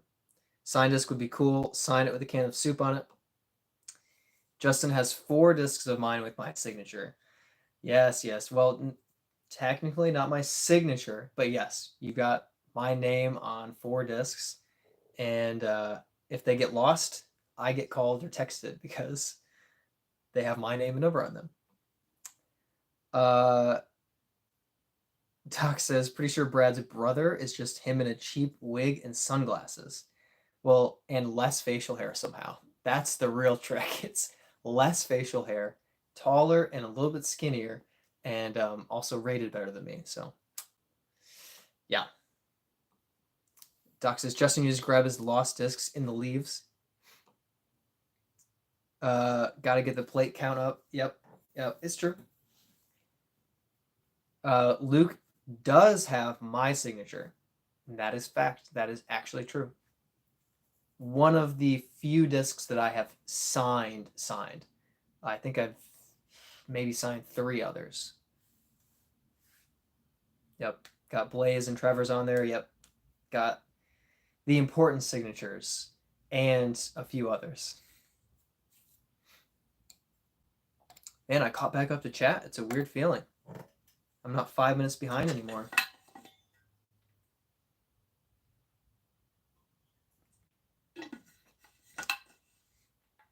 Ooh, Dujit says, anyone used a function? Won one from a giveaway earlier this week. Dujit, outing himself. He's already winning giveaways. So we'll just cut him right out of ours and let other people win. Keep the Emperor for somebody else who hasn't won a giveaway recently. Doc says, got a disc somewhere signed by the DGAM crew. That's one I do kind of not throw. Hey, we found a disc that Doc doesn't consider to be a disc to throw, but a disc to stay on a shelf, kinda. Glam said, I think I'm gonna get an FD1. Is S-line or C-line better, and which is more gummy and or stable? S-line is more gummy. C-line, C-line is more resilient plastic, and I would assume more stable, but I don't want to guarantee that for you. In my opinion, C-line isn't as comfortable in the hand if you do like the gummy stuff. And my S-line, I will say, has taken a beating. I've hit a lot of trees, and it's handling it like a champ. So, as far as quality is concerned, I think S-line is high quality plastic. I mean, it's premium, but it's like, I don't think that the C-line is like so much better. My FD1 is a year and a half old, and it's stable. It's not flippy. So it's holding its flight path over the long term. So for what it's worth, that's my knowledge. That's my insight.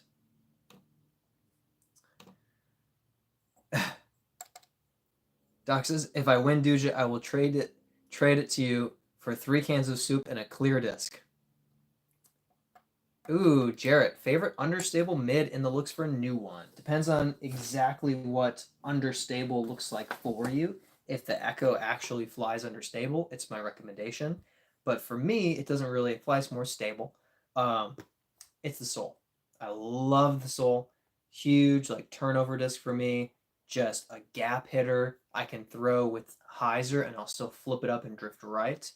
And it has replaced the fact that I can't throw a forehand over and over and over and over again. I know I've gotten 1 or 2 CTPs with it, so I've more than won my money back with it. I've probably thrown the Soul in almost every tournament that I've taken first place in, which I think is 13. I could probably guarantee you I threw the Soul in 11 of those tournaments, if not 12 or 13 of them. So, Soul. It is fairly flippy. So if you're throwing pretty dang far, then the Soul is probably going to be a little on the too flippy side. If you're throwing really far, but are still interested in the Soul, I don't mind recommending the ESP plastic for the sole. Just doesn't turn as much, so it can handle that little extra bit of torque. Great question. Luke says, I feel like the sole is just like an Archer. I have thrown the Archer, and it is so much more flippy than the sole. Like, the Archer does not have glide because it's too busy rolling. The sole has glide. So I don't think they're similar. I think they're quite different from each other. The Archer it's so flippy. It's ridiculously flippy. It depends on the plastic, but I think they're quite different. At least they're different for people who can throw with touch. So leave that there and make Luke mad at me. Dude just says, I'll take that trade. Highest quality soup, promise. Glam asks, how do I save my FD1 flies after throwing for that long? Dead straight with fade. Dead straight with fade. It's exactly what I need it to be. It's going straight, it's not turning, and it's not dumping, it's just fading. Yeah. Dujit likes the sole as well. Doc says can't throw forehands yet, but he believes in me. I'm not reading my lengthy nickname there. Stingray is also a great one. Stingray is a good disc. Yep, Stingray. Got myself a Stingray. Old boy. Solid for sure. And they make higher quality plastic for the Stingray as well. Just love me a sole. Too much.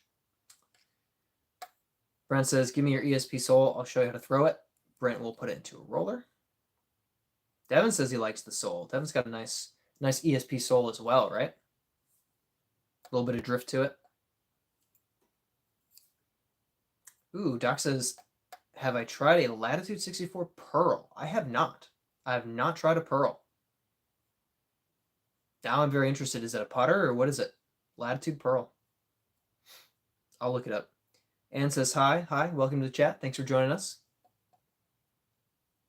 From Brazil. Welcome from Brazil. I am in North Carolina in the United States. This is my plate collection. Also known as disc golf discs. Not plates, but you can use them for your coffee. Don't recommend. Luke says, I've never thrown one. You'll have to let me try yours sometime. As long as you give it some hyzer, I think that you'll be impressed with its distance capability versus the Archer, which I don't think you'll get distance from it. I think it's too flippy. Not handleable. Yeah. Pearl is ever more us than soul. Understable than soul. Even more understable than soul. Don't worry, I can read. Just takes me time.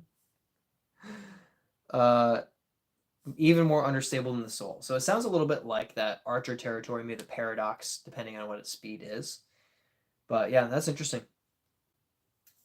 Devin says, do you like the zone? Yes, I do. I bag a sweet stamped zone here. Actually designed by the guy I'm trying to beat in the distance league that I mentioned. I am stamped with all the names for God used throughout the Bible. Very, very appreciative of the design of the zone and the flight. And I call this my Skippy zone because it gets quite a bit of ground play, which is overall nice. And if I put enough height on it, it won't get too much ground play. I have almost skip ace with it. And I do have an ace with the zone. Do I have one or two? I think I just have one ace with the zone. This zone. Great disc. It's perfect. It's what you need it to be. It's a stable, overstable shot that you can throw out and it's going to come in to the left. It's predictable, which is what you want discs to be. You want to know what it's going to do when you throw it. And as long as you throw it the correct way, it will do it. So zone, excellent. I know Devin likes his zone OS. Throws it like a baseball and it just somehow works out every time. Don't ask me how.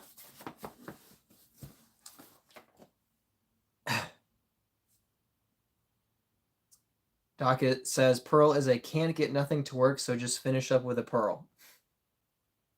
Dude, it says their plates confirmed. Get yourself a Jawbreaker Zone. I like the Z Plastic. Yeah, I'll see. Maybe eventually I get myself a Jawbreaker one. I just like the I don't know, the stiffness of the zone just makes me feel consistent with it leaving my hand. I like the Jawbreaker Flex Plastic for faster discs because I'm putting more power and speed on it. But with the zone, I don't want any type of like give to the disc when I'm trying to throw it like exactly with the power I want. I don't know how to describe it. It just seems like I don't know. Just seems like I like the plastic of the zone that I have for some reason. I did throw a gummier zone and it worked, but when I got the Z, I was just like, this is better. I like it more. Feels right. Feels right. Pearl is a 4-6 -40. Oh my gosh. That is flippy. Whew. Jerry asked, anyone else thrown or bag a function yet? Just got mine and I'm 50-50 on it. Talk to Dujit about that if he hasn't replied. Yeah, he's talking already. Good. Good. Yep, Dujit has his function as well that he won, trying to collect all the discs. Brent says, what is this distance league? It's not about how far you throw, it's about how far you are from each other.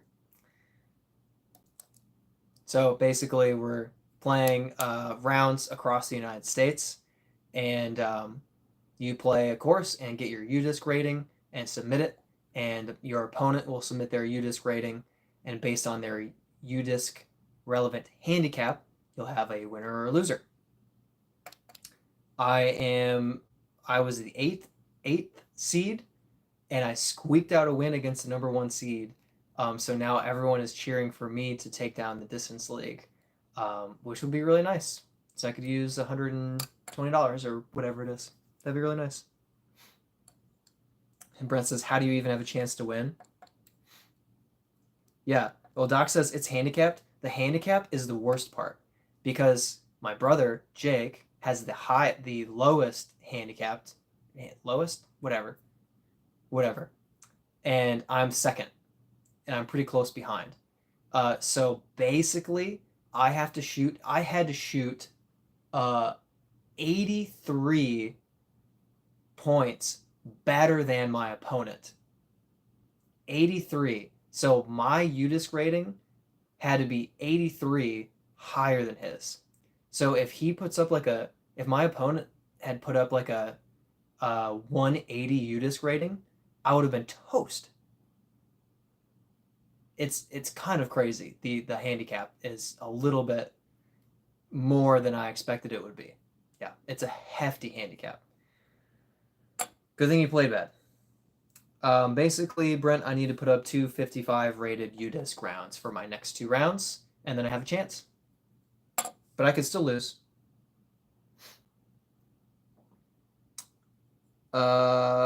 Let's see. Anne says, I don't understand your language, but I'm watching the live. Well, thank you for joining us. Sorry that you can't comprende inglés, but glad that you're hanging out with us. Enjoying the live. All together in this. Jack Bing says, was given a UV glow zone. Feels good. That's cool. I've never seen a glow zone that I can think of. That's awesome. That's awesome.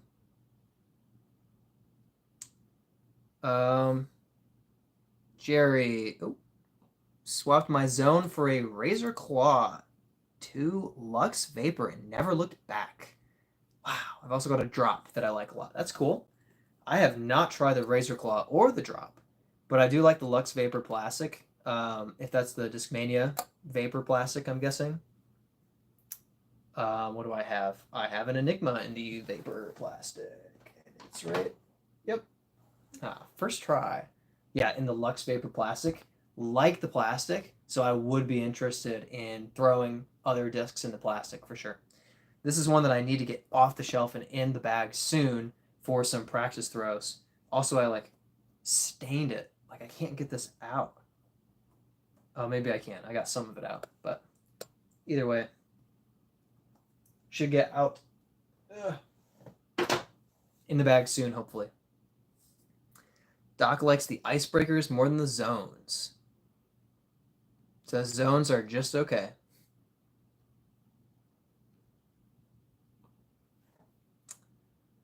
Dugit says proxy is, of course, better than all discs, including the zone. Luke says, do you know the ratio for UDisc rating and PDGA rating? So the ratio is roughly speaking, the neighborhood of a 250 UDisc rated round is about 1,000 rated PDGA rating, roughly speaking. So I only have a handful of rounds above 250 in UDisc. A couple of them were recent rounds. My Nevin 5 down practice round was 250. My Eastway 7 down was 257 rated, I think, in UDisc. So it's like I have to play 1,000 rated disc golf to win my handicap against people who are rated like 890. So it's kind of brutal. Like I've got to win by so much. It's kind of crazy. Brent says 255 is basically 1,010 rated. So that matches up with 250 being about 1,000. But also depends on the conditions of the day because the UDisc rating never changes. It's just what the rating is for the layout of the course.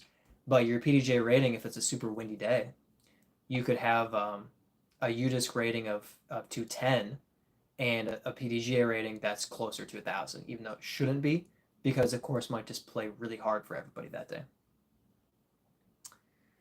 Doc says DGA breaker and clear plastic. Interesting. Janet Not says, what do you think about cricket? I think that cricket is interesting, but it's not something that I have ever played. I wasn't even very interested in baseball, which, if you could equivocate a sport, is like the closest thing in America to cricket style, probably. Not my cup of tea. Neither is tea, by the way. I just like throwing things, like throwing discs. I don't as much like hitting things, at least not in sports.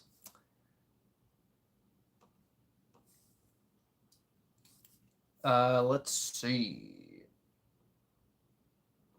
Doc says that cricket is noisy. Doc's favorite disc is Westside Warship in Air Plastic. Air warships have to. Yeah, I bet that'd fly pretty far. Luke does crank on his warship pretty well, throws it pretty dang far.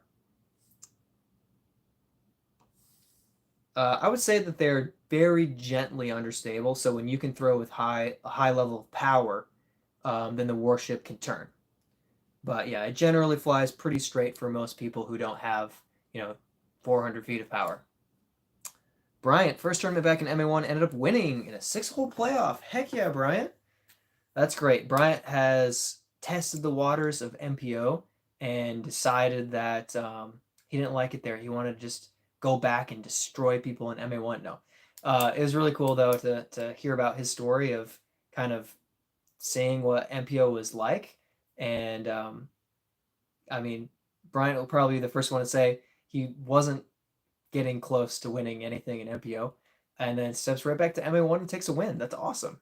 That's awesome. Doc says, Brad, try Magic Eraser, but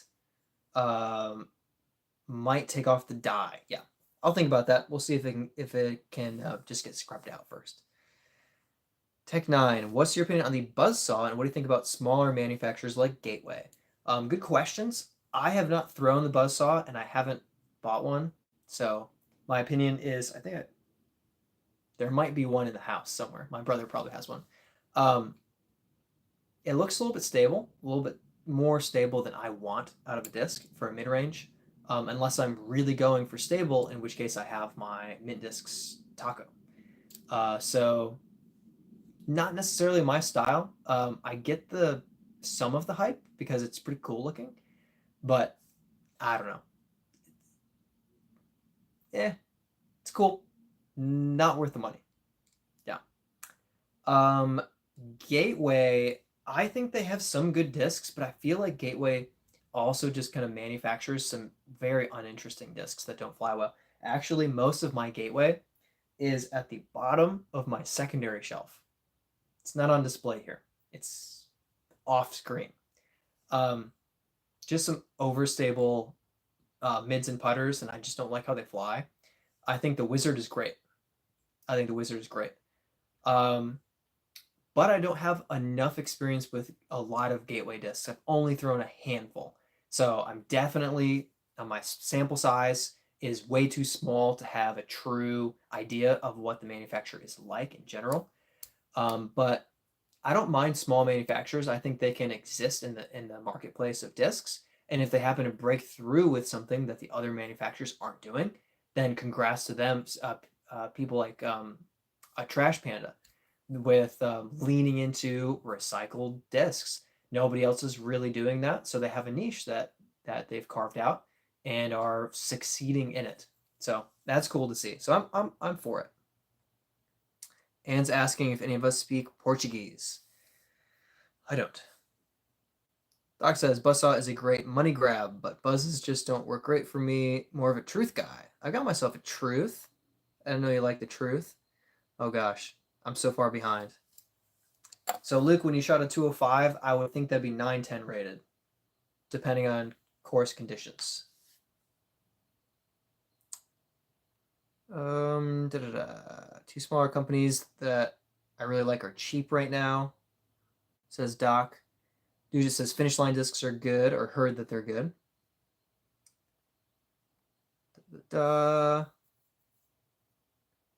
Yeah, the Buzzsaw, some people are just about the looks for it. And I did see somebody throw it this weekend.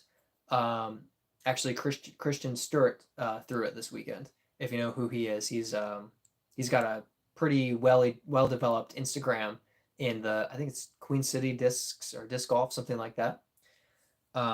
Pretty cool. Pretty cool. Flew very stable, and for him, he throws far. So Bryant says, all glory to God, walking by faith for sure. Yeah, it's interesting to experience the good times and the times where you're grateful for the blessings, and experience the rough patches and still be grateful. Try to be grateful for the good moments.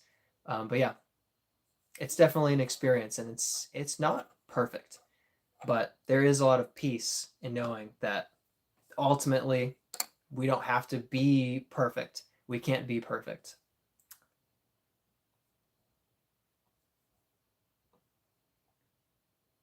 Brent says, what is your highest U-disc round? I think it was, it might have been 257 or 260. I'm not remembering, but something like that.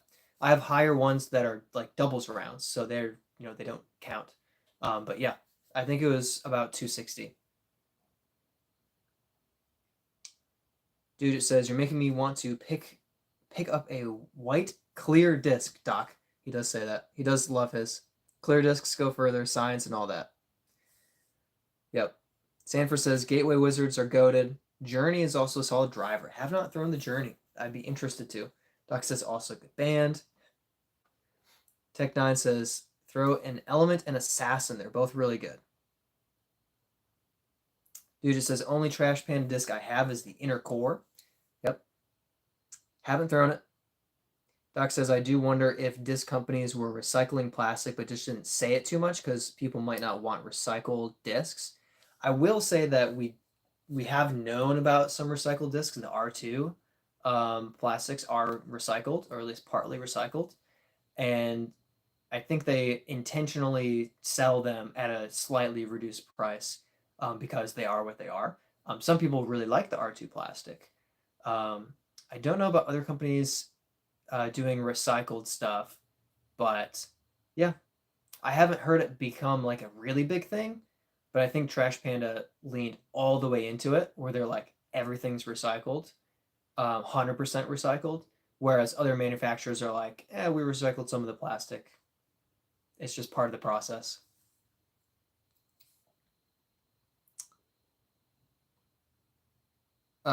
Luke says that he's headed out. Thanks for modding. Really appreciate it, Luke.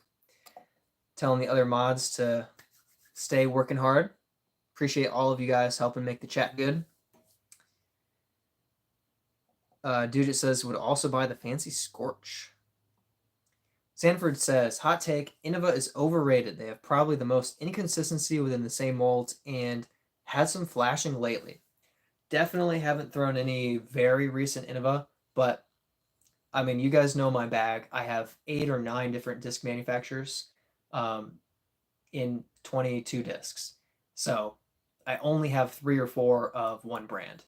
And I don't know. I find good plastic, good discs from a bunch of different brands, including Innova, but I just don't have a brand where I'm like, they're always great.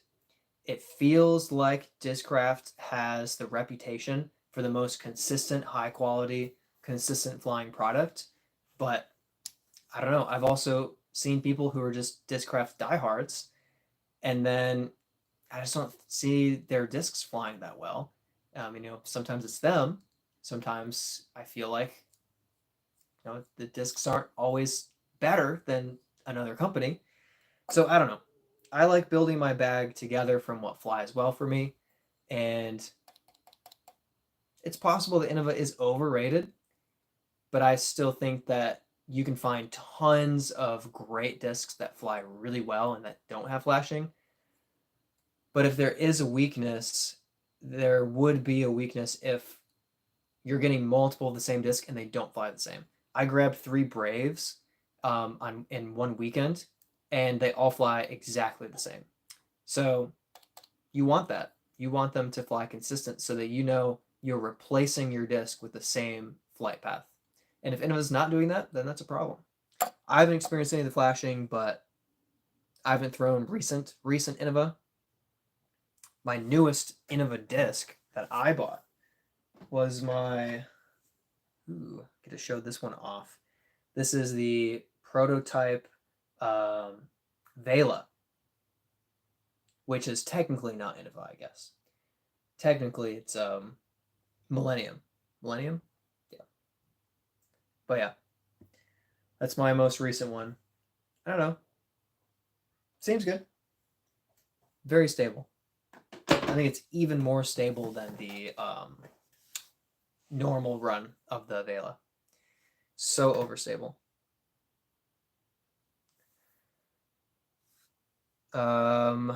Let's see.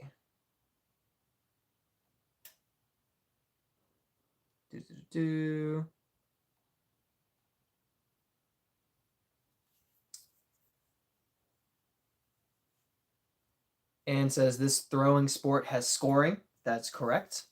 It does. Good question. Sanford says also since Will has taken over Prodigy, Plastic has started feeling really, really good again. That's good. It needs to. It needs to. Doc says, Brad, does it hurt to see the disc getting chewed up? I know. Oh, it does hurt to see disc getting chewed up. I know it's a recycle. Yeah, it can be hard to watch it happen in real time. Yeah, lots of disc options and personalities in the bags. Sanford says, I think Trash Panda is a content brand disc company, not a competitive disc company. People get it because of content creators. That's certainly part of their drive. They absolutely have an intentional online market for it. Their YouTube presence is very strong. They lean heavily into the social media presence as well. Yeah, yeah. I think that that's them recognizing how you get sales correctly is by featuring yourself online to the best light and best extent that you can possible. I don't think they're trying to be the next Innova. If they were, they'd be doing it poorly. Or the next Discraft. If they were, they'd be doing it poorly. But in that they're trying to be their own thing, I think they can find a lot of success in a niche. For sure. Doc says the dragon, Innova Dragon, is one of the goats. Maybe.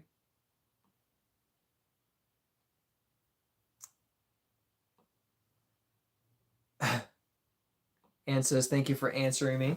Of course, Anne, we know there's a language barrier, but we're happy that you're here with us. Doc says, by the way, noobs, flashing is the bottom edge where you hold, has extra plastic. Best way to deal with it is to rub around on the T-pad. Ugh, it just hurts my brain. So basically saying that the meeting of the bottom and top plastic together, when they overlap and it sticks out, that can be really rough on the hand. So that's not a good thing. And Doc says, rake it across a T-pad. Probably works. Jack says, any drivers 9+ speeds you like better in lower weights? Ooh, great question. Yeah. I have a super flippy lightweight 400G X4. Now that we're talking about Prodigy, I would say back when they didn't even think about having flashing problems. I also had Prodigy, a D2 Air, in the bag for a little while. Both very lightweight, both very flippy. I wouldn't mind a more overstable lightweight disc. I do have a handful, but the problem with lightweight is sometimes you lose that stability. So one of my few is a lightweight Boss that is pretty overstable still. And I just haven't done enough to really kind of get it figured out and like it in the bag. But yeah, the X4. Yeah. Doc says diamonds are great in lightweight, but I like the heavyweight ones that they came out with. Light speed equals lightweight. Hey, Chase, what's up, man? Chase says, you're probably ending soon. I'm 2 hours behind you. You're actually good. We've got a little bit more time. I would say we're in the second half of the live stream. But thanks for hopping on. And Chase, congrats for making, gosh, I literally like double checked your post and now I forgot if you made nationals or what the tournament you qualified for. But Chase destroyed everybody and qualified for a junior tournament across the country. Or was it in Ohio? Chase, you got to give us the details. In bowling, by the way, if it's not clear, Chase the bowler was bowling. So absolutely congrats on that. And also hope the vacation is going well.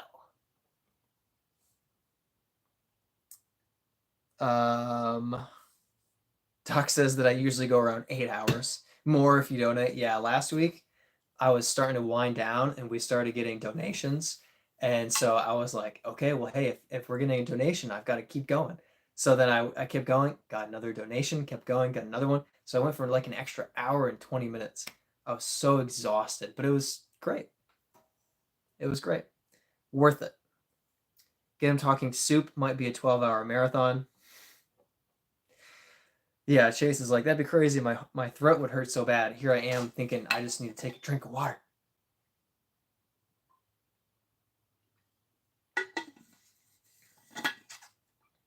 Doc said, what's the weight on it? So if it's my X4, I actually don't know. I don't know what the X4 is. D2, I think, is 150, 156 for the D2. I'll do an amateur weigh-in real quick here. Ooh, I think it's a 162. Yeah. I do not, oop, that's incorrect. I do not have a disc scale. Fact, thanks for joining us. Thanks for hopping in. Appreciate you being here. Glad that you could join us for the second half of the live stream, or in the second half of the live stream.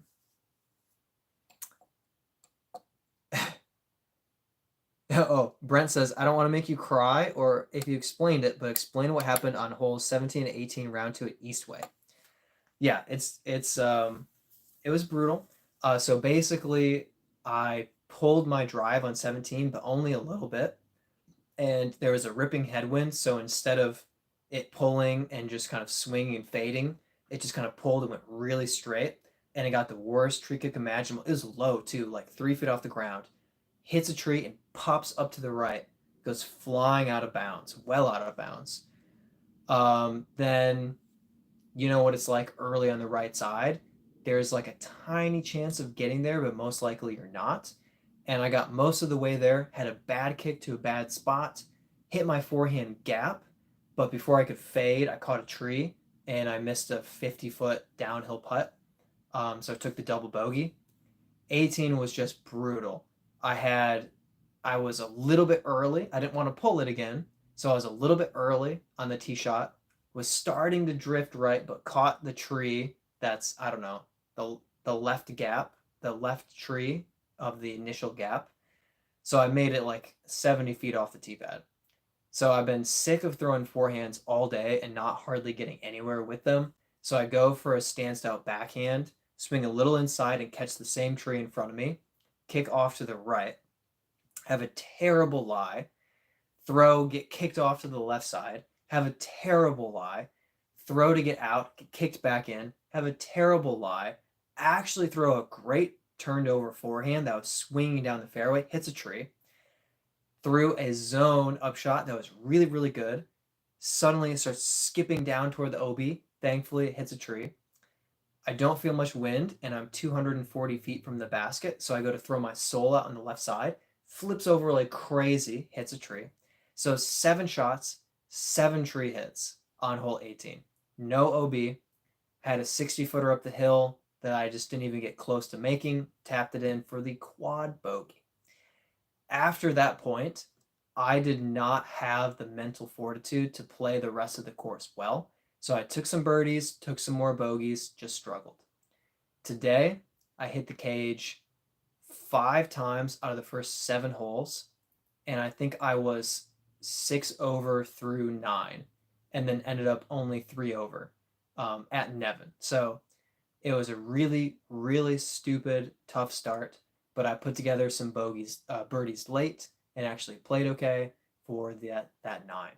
But yeah, I really, really do think that it was 17 and 18 at Eastway that tanked my entire tournament, not only because of the 6 strokes that I got from those 2 holes, but because recovering from that quad bogey was just almost impossible for me.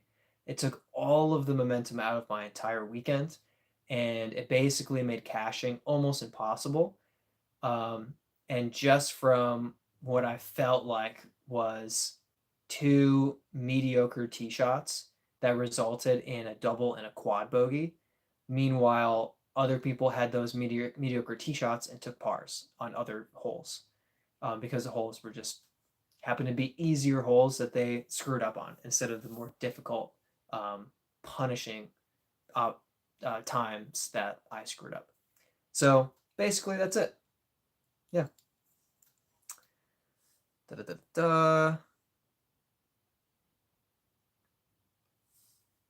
da. Doc says, you don't have a disc scale. Do I have a problem? Yeah, Doc, maybe. Dude just says, sounds like you should run an online store at this point, Doc. Yeah, Doc needs to run his own whatnot. Doc says, though I did meet a guy who was interested in disc golf and gave him one of my sacrificials. One of your sacrificials. I've given away plenty of discs. Don't worry, Justin, they weren't sacrificials. They were just discs that don't fly for my style and arm speed anymore, but I think they worked well for you, especially when I gave them to you. Doc says, also crazy sale on putters. Something got a few and left at a local putting course. They all went quickly though. Doc says 4 to 5 water danger holes here, Duja, and another one is over a canyon.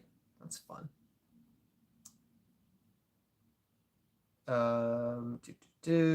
AVB just got back from the first tournament of the spring summer. How are we doing? We're doing pretty well. Just reported on my poor performance. I think I took 45th out of 60. And nice job taking 11th out of 54, AVB. That's really nice. Really, really nice. Putting practice paid off. I wish I could say that. Yep. I played, granted, I played Nevin once and Eastway twice in practice, which is the reverse of Nevin twice, Eastway once in the tournament. But I played 12 under in that set of practice, and I played, I don't even know what I played. 7 over for the tournament? Brent, what did I do for the tournament? +7? Something like that. It was bad. Doc said, should we write and try to get Brad's brother play Brad in a video where Brad is in a tournament, eats soup like Popeye's eating spinach and winning? So weird. Marcelino, welcome. Heck yeah, thanks for joining us. Appreciate you being here. Just hanging out, chilling. Dude just says, totally, I'll proofread the spelling. Doc says, just remember to save money in the budget for wig and sunglasses. Nice. Yeah, Brent says that he thinks I was 7 over. I think I was 7 over because I was 1 under and I went +5, so I should have been 4 over, and I went +3, so I should be 7 over. Yeah. AVB says, Nevin looked brutal in a lot of your shorts. I could only imagine in a tournament how tough it was. Yeah, it was an interesting tournament because in my first round, I threw well, and I just missed a bunch of circle 1 putts. Off the cage, off the band, chain out left, chain out right. It hit the cage from circle 2. Just like, man, it could have been a great round. And if I had just putted well in the circle, I would have had a 995 or 1,000 rated round. Then obviously I blew up at Eastway with 2 holes. Came back to Nevin, and today it was like I could putt very, very, very consistently, but a foot low. I hit the cage 5 out of 7 holes and just was 6 over through 9, and then slowly worked that off down to a +3. But it was just like, man, I had confidence with the putt in the hand, and then I would go to putt it, and it would just cage, cage, cage. It didn't matter if I was 50 feet or 20 feet, and I'm not kidding. I caged a couple 20-footers, and like I finally got a chain out left side, and I was like, okay, I got it over the cage. Like, it was just wild. I think I had 1 circle 2 putt for the 3-round weekend. So if that is not uncharacteristic, like I don't know what is. Oh, like so much putting struggles. I don't know, it just blows my mind. Just wild. Just wild. Keefy Cat Waffle House says, cage fight. Not for me. I will lose a cage fight, and I am not ashamed to say that I would lose. Dude just says, what's your main putter, Brad? I putt with the Warden Primes. Got myself a nice stack of them. I pulled out so many discs from the bag that they're all stacking up here. Got the Warden Primes, and I subbed out one of my gray ones for this green one. For the circle 2 putting, and it's not putting any better, but I do like the Warden Primes, and honestly, they've done me really well for 2.5 years, just not the last 2 months. I blame Charlotte. I think Charlotte, the disc golf here is just low quality, just brutal. Doc says Dugit versus Brad, got 20 on Dugit.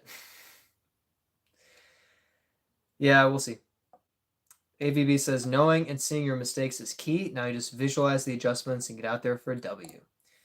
Yeah, I think the biggest thing for me is more consistent putting practice, because I'll have good practice rounds with good putting, and I'll get a putting practice in where I feel good, but I don't think it's consistent enough to translate to every tournament. I think it's translating to some of my rounds inconsistently. So yeah.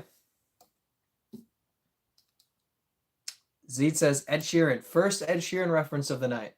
Heck yeah, and the only plates reference was Dugit, so it doesn't count. So we're 1 on Ed Sheeran and 0 on the plates, so we're doing pretty well. Brent says Charlotte disc golf is money, don't diss it. You know that was a joke. Dugit says first Sheeran of the night. Yep. Doc says need to send Brad some pics of favorite Wardens. Paper plate April Fools is maybe my favorite. Yeah. Okay. Yeah, it's I'd love to see some cool Wardens. I'm still waiting back for a pure white Warden that I'm gonna get, that's getting dyed. I'm looking forward to seeing that. It's gonna look pretty sweet. I hope it's gonna look cool. Looking forward to that. But yeah, it's gonna be cool. It's gonna be cool. AVB says, probably missed it earlier. We all agree Fellowship is the best of the trilogy, right? I guess so. I'm a little bit surprised. Fellowship started out slow, and Two Towers and Return of the King were both tied. But we have shifted, and now Fellowship and Return of the King are both very close. and the Two Towers has fallen behind. One of the Hobbit movies has slowly trended up from 8 to 12%. So one of the Hobbit movies is doing pretty well. Pretty well. But yeah, I am surprised. I did think it would be between the Two Towers and the Return of the King. Um, yeah, I think Return of the King will win. We'll see. Doc has not watched them. Zed says purple one, please. I should have one off camera. Boom. Purple disc. There you go. It's a... I don't know what this is. It's just lucid. What do you know? What is this? Oh, this is a Captain. I forget they put it on the bottom instead of my top. There you go. Purple Captain. I think I found this at Olympus, just absolutely buried in mud and dirt, and it took me like 10 minutes to fully like clean it off, and I was surprised that it was actually in pretty good shape. But totally like no name, no number. It was after the Pro Tour had already played, and it clearly hadn't been lost that day, so just kept it. Justice, yeah. Good guess on the Justice. Need some clear wardens that they don't hit bands. It's science. Well, tell you what, I have a clear disc, and where is it? This will make Doc happy. This is a, oh no, I don't have the, oh, he's going to be mad. Clear disc. Does it fly further? Is it science? Actually, it's just super, super overstable. But I do forget what this is. Oh, and it's a prototype. Let me look. Meridian discs. Prototype.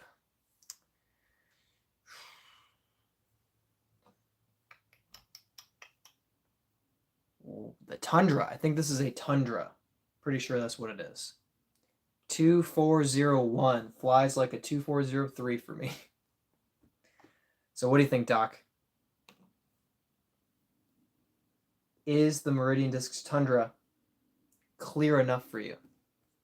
I don't know why I'm bagging it right now. Opaque, not clear, but still nice. Yeah, whatever. Zed says, can you explain the material of that plate? So this is a disc golf disc, and it's made of a manufactured plastic, and it's a flexible yet durable material designed to hit trees and maintain its shape and flight path, and is used competitively in the sport of disc golf. I clearly have a lot of discs. I play a lot of disc golf, and I just had a rough tournament this weekend, so heck yeah.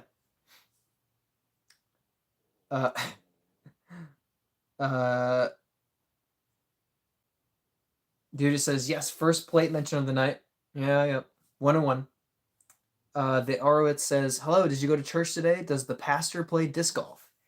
So unfortunately, I did miss church this morning, and I'm 100% serious. I got in the car this morning to leave after my bad round yesterday. I got in the car this morning, and I said, I really wish I was just going to church. I do not want to play this round.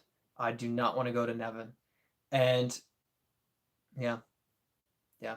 I did not, on principle, did not DNF. I played out the tournament, but I did not feel like being there.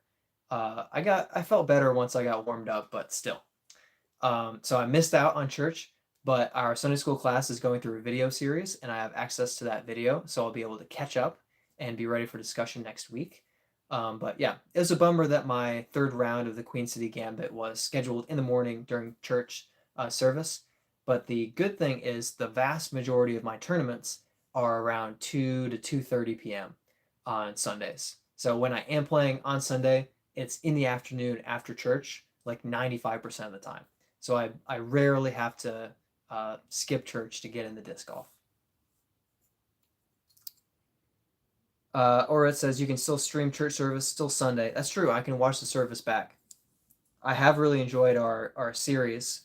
It's an ology series, so a lot of the like theology, ecclesiology, the study of the church, soteriology, study of salvation, stuff like that.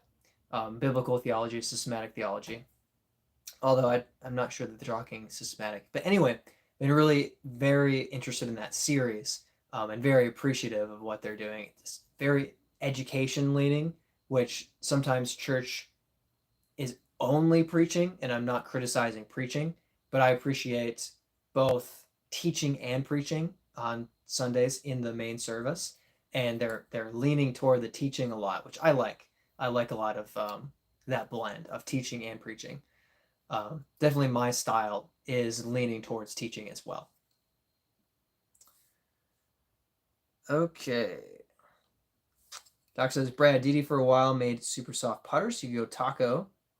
That you could taco. I got a Marshall. That thing is sweet. Yeah, I have used one of those. It was like a fish name, arowana or something, but doesn't work with push putting. Tell you that right now. Seed says, if you come to my country, every single every single girl will be screaming, "Oh, oh my gosh, Ed Sheeran!" Yeah, they'll be like, Ed Sheeran has really gone on a lot of runs lately. Hasn't no, I don't want to be mean. Anyway, I'm skinnier than he is, and no musical talent, or very little musical talent. Doc says, in a church here has a course, real nice one, was public, now private because people stink. Yeah, that's a little bit unfortunate. Grand Rapids is known for having just a ton of disc golf courses, and a bunch of them are church courses. And they just like every other church has a disc golf course, and it's cool. But yeah, it's definitely best when they're public. But of course, when people are just wrecking the property, like that's horrible. When you can't have your youth group outside because people are just kind of just dangerous. Like that's not okay. Um, but if it's able to be public during the week, like I'd be very happy to see that. I like seeing that. Dude, AVB says DGPT Texas was amazing. What did you think? I've not watched the final round yet. So I watched round 3 and I'm caught up to the end of round 3. Have not watched final round. So I'm looking forward to it though. I'm very much looking forward to seeing who wins. And yeah, I'm excited. I'm excited. Dude just says, does your church not have Saturday services? My church has 3 services Sunday morning. No Saturday services for the church that I go to. But yeah, they're all Sunday. But yeah, they do live stream and have the service available. Excuse me. To rewatch later, which is very, very convenient. Very convenient. But yep, we do Sunday, and then we have Wednesday night midweek, which is kind of like a time to eat together. It's totally optional, but there's food, and you can kind of sit around and eat together. And then there's a bunch of different classes that are offered throughout the church, which is really nice. Um, yeah, I would say the average, quote unquote, average church um, does Sunday over Saturday. It's still fairly common to have Saturday services. It is common. But I would say the majority of churches by number have Sunday services rather than Saturday services. But yeah, it depends on what denomination it is as well. Baptist churches are on Sunday. Yeah. Yep. Doc says, I think Saturday churches here is Seventh day Adventists. Todd says, welcome, Todd. Oh, thank you. Just reminded me I was supposed to read a paragraph from my devotional and text my friend my thoughts. Heck yeah. You're welcome. Accidentally, the chat says you're welcome for the reminder. We're all here together to remind you to get your devotions in. Heck yeah. Every once in a while, it just kind of slips my mind, and I get a day behind on my devotions as well. But glad it's cool that you've got a buddy to kind of go through those together. I've done some studies with friends that have gone really well, so it's a nice thing to share. Dude says my Catholic church has service every day other than Tuesday and Wednesday. Yeah, that's fair. Definitely a different type of schedule with the Catholic Church, and I'm much less familiar than with the Catholic Church denomination as a whole. I understand some of the basic tenets that are different than Protestant, but I don't know about the function as much. I did go to a couple of Catholic weddings, which was very interesting. I was confused I was a child. I was like 10 maybe. So I was very confused by the prayer benches, the little stool benches that were under the pews. I was very confused by that. I didn't understand it. It took me a while to get that one. The Orwitz looks like Ed Sheeran has a likening to disc golf. Zed says, "Subs, love your personality, bro." Oh, thanks, man. Really appreciate it. Thanks for hopping on and joining us. We enjoy having visitors and recurring chat. I mean, some of us know each other. Some of us just pop in and hang out for a while. But it's great having you here with us. Brent says you should have had a poll that was, "Will Brad finally beat Brent this weekend?" We don't need a poll for things that are already known. Polls are for things that are subjective or opinions, or maybe something that we're guessing at. So, no poll needed for something that's basically set in stone. Yes, I'm going to beat you this weekend. Yeah. For the first time. Doc says, we find out that it's just really Ed with a bad American accent. I love how he would have a bad American accent, but it's just like the way I talk is somehow a bad American accent. I like that. That's funny. AVB says you're in for a treat for that final round. Won't spoil anything, but fireworks. Dude just says, unfortunately, first post I saw on Instagram was of the winner. I had so last year was really bad for it. Like the first four events were spoiled for me. One was Facebook, one was Instagram, one was an email. I just like went to my email and I opened it and it's like congratulations, first time Disc Golf Pro Tour winner. And I was like, why are you freaking spoiling it for me? Stop. An email just blew my mind. So now 5 p.m. it helps that I have the live stream coming up, but I like start getting prepped for the live stream and I'm like, okay, we've hit the mark where we're headed to the live stream. No more Facebook, no more Instagram. Don't open notifications. Don't click on people's stories. That's the one that gets me. Is I'll be like, oh, I'm gonna support my buddy and click on his story and like it. Boom, winner of this week. And I'm like, stop it. So definitely, I've gotten better at just keeping the apps closed. Don't even go there. Even YouTube is a little risk, but I go on YouTube. I have to create and then relax and consume some videos. So especially video game news, got to keep up on that. Todd says there is a Seventh Day Baptist Church. I'm not familiar with Seventh Day Baptist Church. I'll have to learn a little bit more about that. That's interesting. AVB says, Dude, it's still worth going back and watching it. The Orowitz, I was invited to an LDS service once, very interesting, like 2 hours long with group talk after. Just invited once, not LDS myself. Yeah, there are very interesting differences. And you grow up thinking that the way that you experience church is just the normal, and it may or may not be the most common, but there are a lot of elements that are different, and a lot of them are totally fine. They just happen to be a different form. Um, Obviously, you belong to a denomination sometimes because you think that they hold to true Orthodox beliefs, and there are some contrary, beliefs in some different denominations.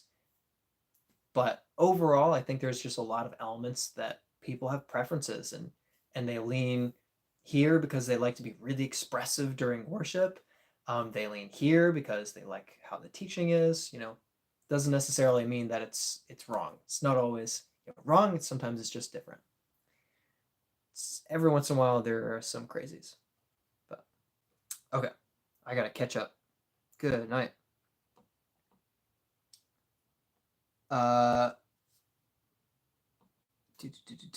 Was once invited to Calvary service. Very interesting.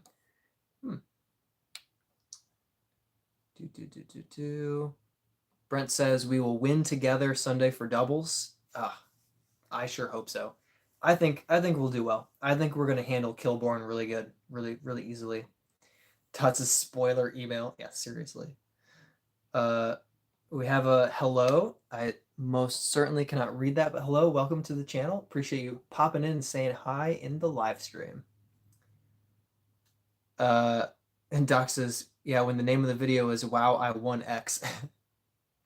I am not from Spain, from the United States. Don't really speak any Spanish. No comprende español. Habla inglés. From England, no. Having heard the song, fell in love with an English boy. Immigrated to England. You guys are great. Todd says you're very tactful when speaking of other faiths. Yes. Long story short, I want to be perfectly respectful and also hold to differences where I find them very important. But I think it's people are too quick to jump to pointing out differences and disagreeing when they don't even necessarily know if they disagree or not. And I like to be very hesitant to make assumptions. And yet, when it comes down to it, I am very firm in what I believe. But also, there are a couple of things where I'm like, I don't know, I might be wrong about this, thing, and so I hold it a little bit more loosely. But I think it is important to hold closely to certain fundamental truths, but be a little bit flexible for someone who sees something different when it's not a primary issue, it's not a foundational element, an orthodox element of the faith. But I'm not quick to kind of throw up barriers between, people who do share faith. Yeah, it's messy. People can get really, really upset about it. I prefer to build a relationship with someone and then convince them that they're wrong.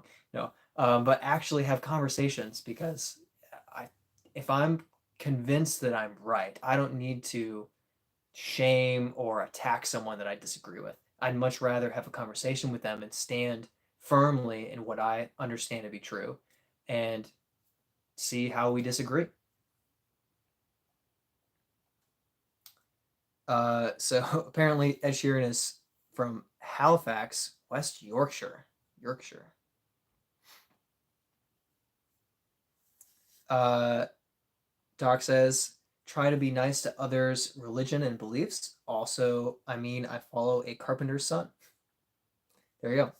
And fun fact, carpenter in ancient Israel was often someone who worked with stone. So a potentially more accurate description of Jesus may have been a stonemason, because we think of carpenters as working with wood, but it may be that he worked with stone. Fun fact for you. Not saying that it's definitive, but it's a possible variation of the meaning of carpenter versus stonemason. So that one was free. You're welcome. Brent says, as long as you hit all the lines, I'll make a 6-foot putt. There's proof in your shorts that I can make those. Good night. Isn't that the truth? Yeah, I'll hit some lines. I'll throw well. You can make the putts, Brent. I'll rely on you. Molly says, hi, what is your channel about? Let me just dissuade you from all of the wrong answers. My channel is about disc golf. These are discs, and if you've ever heard of frisbee golf, it's a similar idea. All of these discs are designed to fly a little bit differently. Some of them, I'll throw them, they'll go straight. Some of them will go way to the left, some will go to the right. But they're all meant to have a little bit of variation in how they fly. And I compete a lot in disc golf in different tournaments and events on disc golf courses, and try to win. Also, yes, the chat talks about soup sometimes.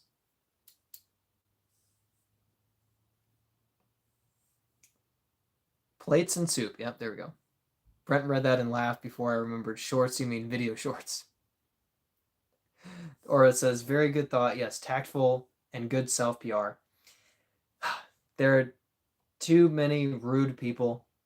I prefer to build a relationship and then stand my ground instead of just get angry.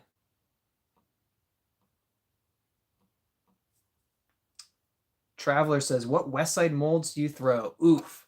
West Side, I don't happen to have really West Side. I was throwing a West Side Destiny really far, for a while. I think I have it. Nope. Yep. Got this. I don't even know where I got this, if it was used or not. But yeah, Destiny flies forever. But I've been flipping it a little bit too much lately. It was in the bag for a while, has since come out of the bag. Other west side, I've heard great things about the warship. I don't have a whole lot of west side experience, unfortunately. I putt with the dynamic disc Warden. Yeah.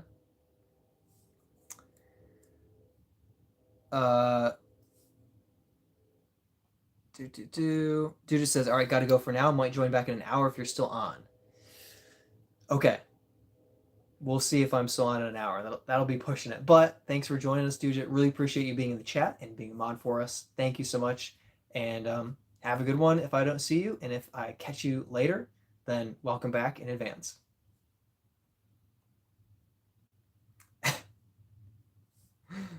Oh, man. Come for the soup, stay for the discs. There we go. Thanks, Doc. Brent says, I did make that 57-foot putt you decided not to record. I about cried. I even called it out of the hand. It wasn't that far. It was like 55 feet, maybe 56. It was an okay putt. Yeah. I figured you were going to make it, and I decided not to film it because I didn't want it on my channel. I felt threatened by it. Birdie, great plate for soup, always. Or it says, do you think David versus Goliath? David actually used a disc golf disc instead of a slinging rock. It's a good question. It's interesting that the Goliath manufacturer of discs has a bunch of biblical names, like the Samson and I think they have a Goliath, and stuff like that. They probably have a slingshot too. That's funny. Todd says this is primarily a soup channel, soup and soup adjacent. Yeah, Doc. Luke was talking a lot about the warship, but I don't know if I've actually thrown it more than once or twice. Ooh, Hobart, favorite understable driver. What do you guys think is my favorite understable driver? I'll give you 5 seconds.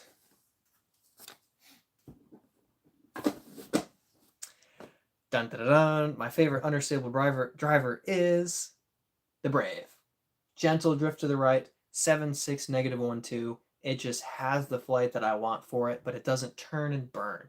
I do like the Shrike for more distance. I do like the Insanity if it's nicely beat in. But I think the Brave just has the perfect amount of control to it and turn without burn. So Brave all the way. Absolutely. None of you... Oh, Brent said Brave. He got it. Good job, Brent. Doc says Leopard 3 is fun in the woods. Hannah Macbeth used them when she was fire. Doc says Brent is the birdie channel. Of course he doesn't record your good shots. I recorded a really good forehand from Brent. 8, Brent, hole 8, where we got that par 4 birdie along the road. My tee shot and your forehand. Oh, that was sweet. That was a sweet forehand. Brent says, we were practicing doubles. It may as well have been him. Yeah, it's team effort. Team effort, for sure.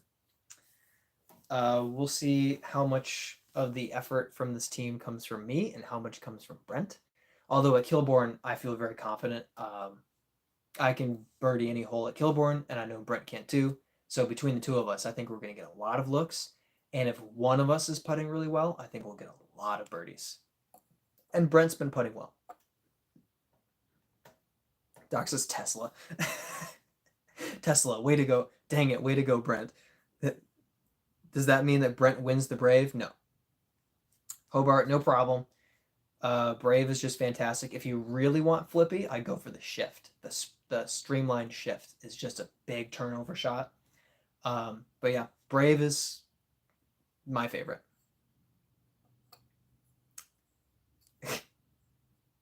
Yeah, Doc panicked with the time constraint. He just immediately goes for a Tesla. I have a Tesla? Oh, I can't stiff my old age. Oh, I do have a Leopard 3. Here's my Leopard 3 that I lose in the dead leaves on the ground because it just blends straight in. And when you can see through the disc, it just disappears. Nope, nope, nope. Nope, nope, nope. Interesting. I have another Enigma? I forgot I had this. It's probably pretty stable. I might have to throw this. All right. Brent says, remember, I don't miss C1 putts in the clutch, just in warm-up. That's fair. That's fair. Brent, you've hit some clutch putts already. I've seen them, so I'm counting on you carrying us to victory. Thank you. I'll just be there for when you throw that one bad shot that seems incredibly unfair because it hit an invisible tree that you never saw. I'll get us in the fairway. So you don't have to worry about it. You don't need to carry the mental burdens.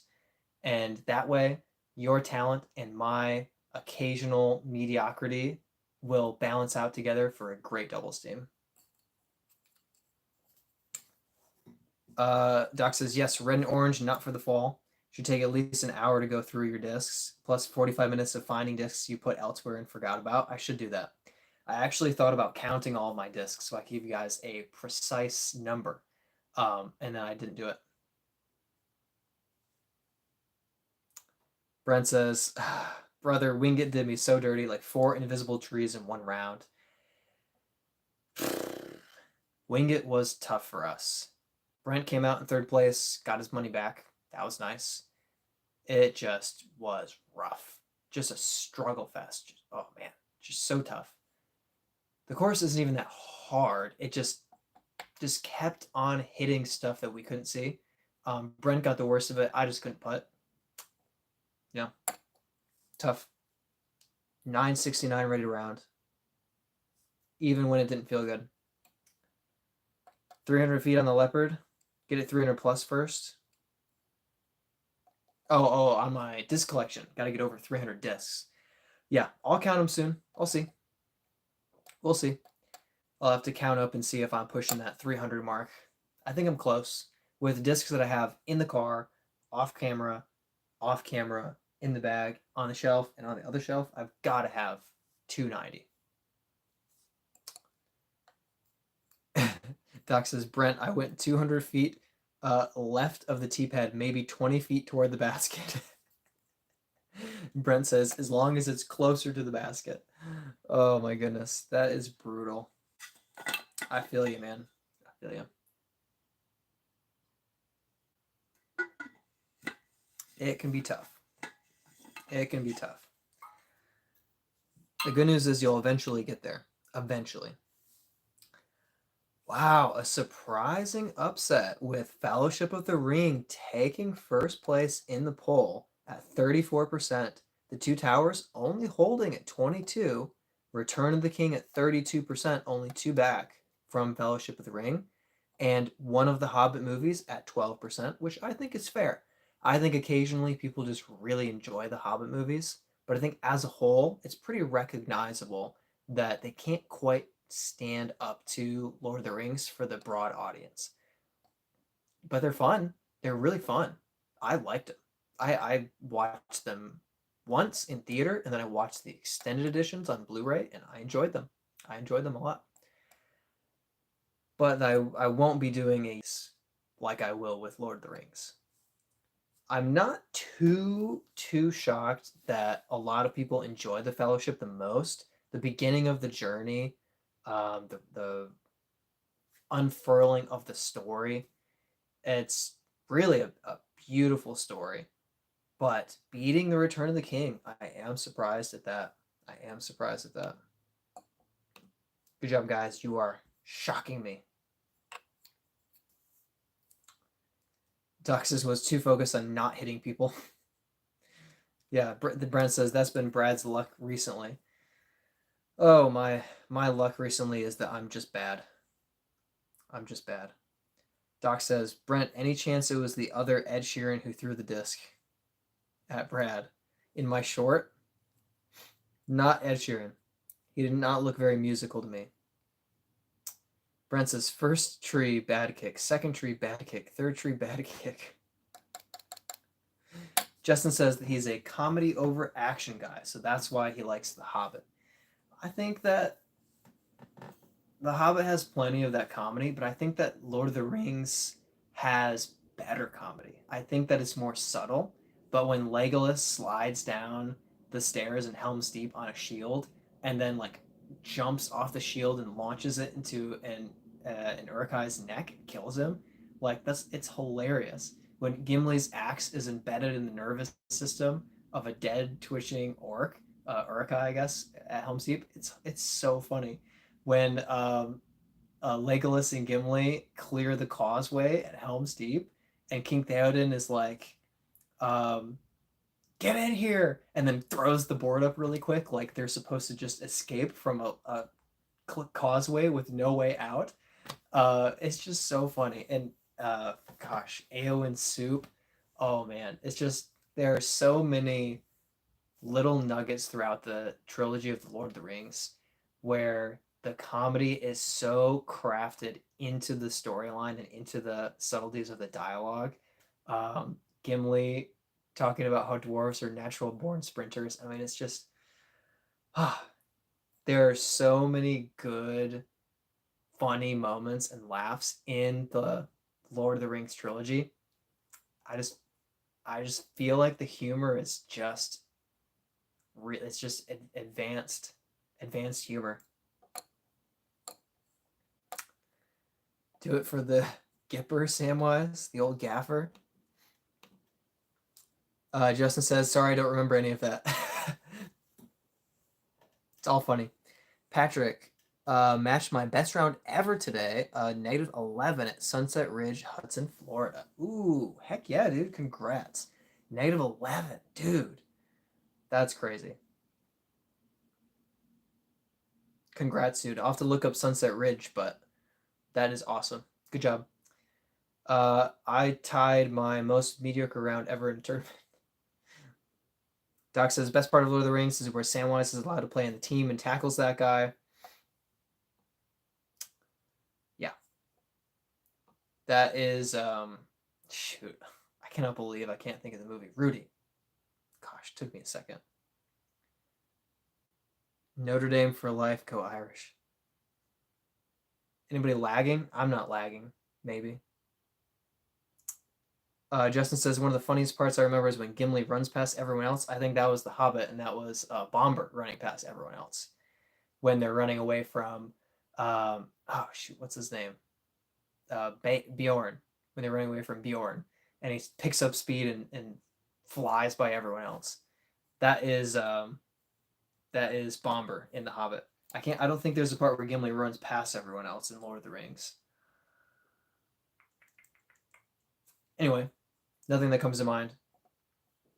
Bjorn, heard her music, I'd run too. Doc just types out the first thing that pops into his mind as fast as he can. Justin, was what you're thinking of is the guy really fat or just like a normal dwarf? Because he was really fat, that was Bombur from The Hobbit. Brent thought it was Bjork. Justin says, haven't seen it in years, so you're probably right. I do have a lot of insight into Lord of the Rings and the Hobbits. Not saying I'm infallible, but I did grow up reading The Hobbit, playing the PlayStation 2 Hobbit video game, which I still own, which was quite good actually. It had an advanced save system, which I thought was quite well done. And they really leaned into hobbits throwing rocks well, which is very, very book accurate. And Lord of the Rings did a good job with that as well, with Pippin, Merry and Pippin throwing rocks.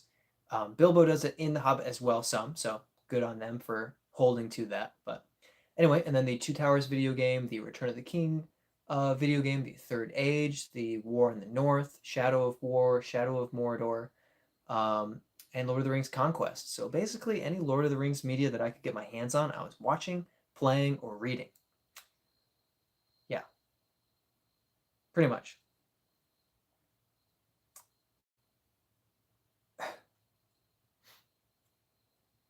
Doc says, okay, yeah. Patrick says, I see fire. Oh, mm, that music. That music was really good. Yeah, really good. Justin says that he hasn't seen Star Wars in over a year or two either, come to think of it. Gotta get back on.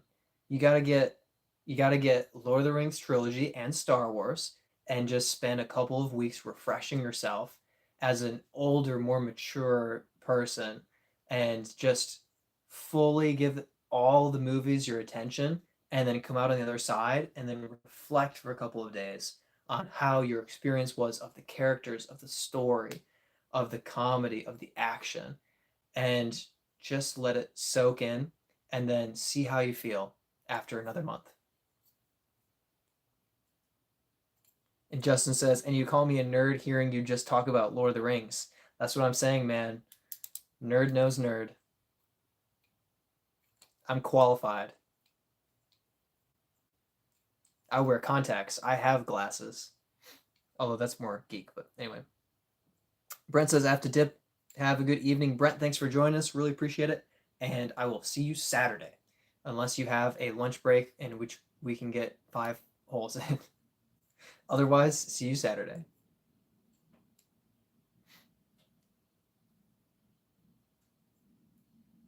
Doc says, Google I See Fire Heavy Metal by Matilda. Oh, Melinda.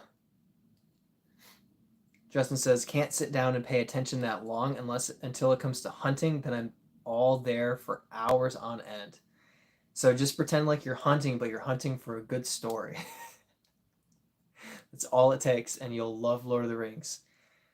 Yeah, I've done it. I've sat in the tree stand, cold, with my knees hurting for hours on hours on hours, just waiting.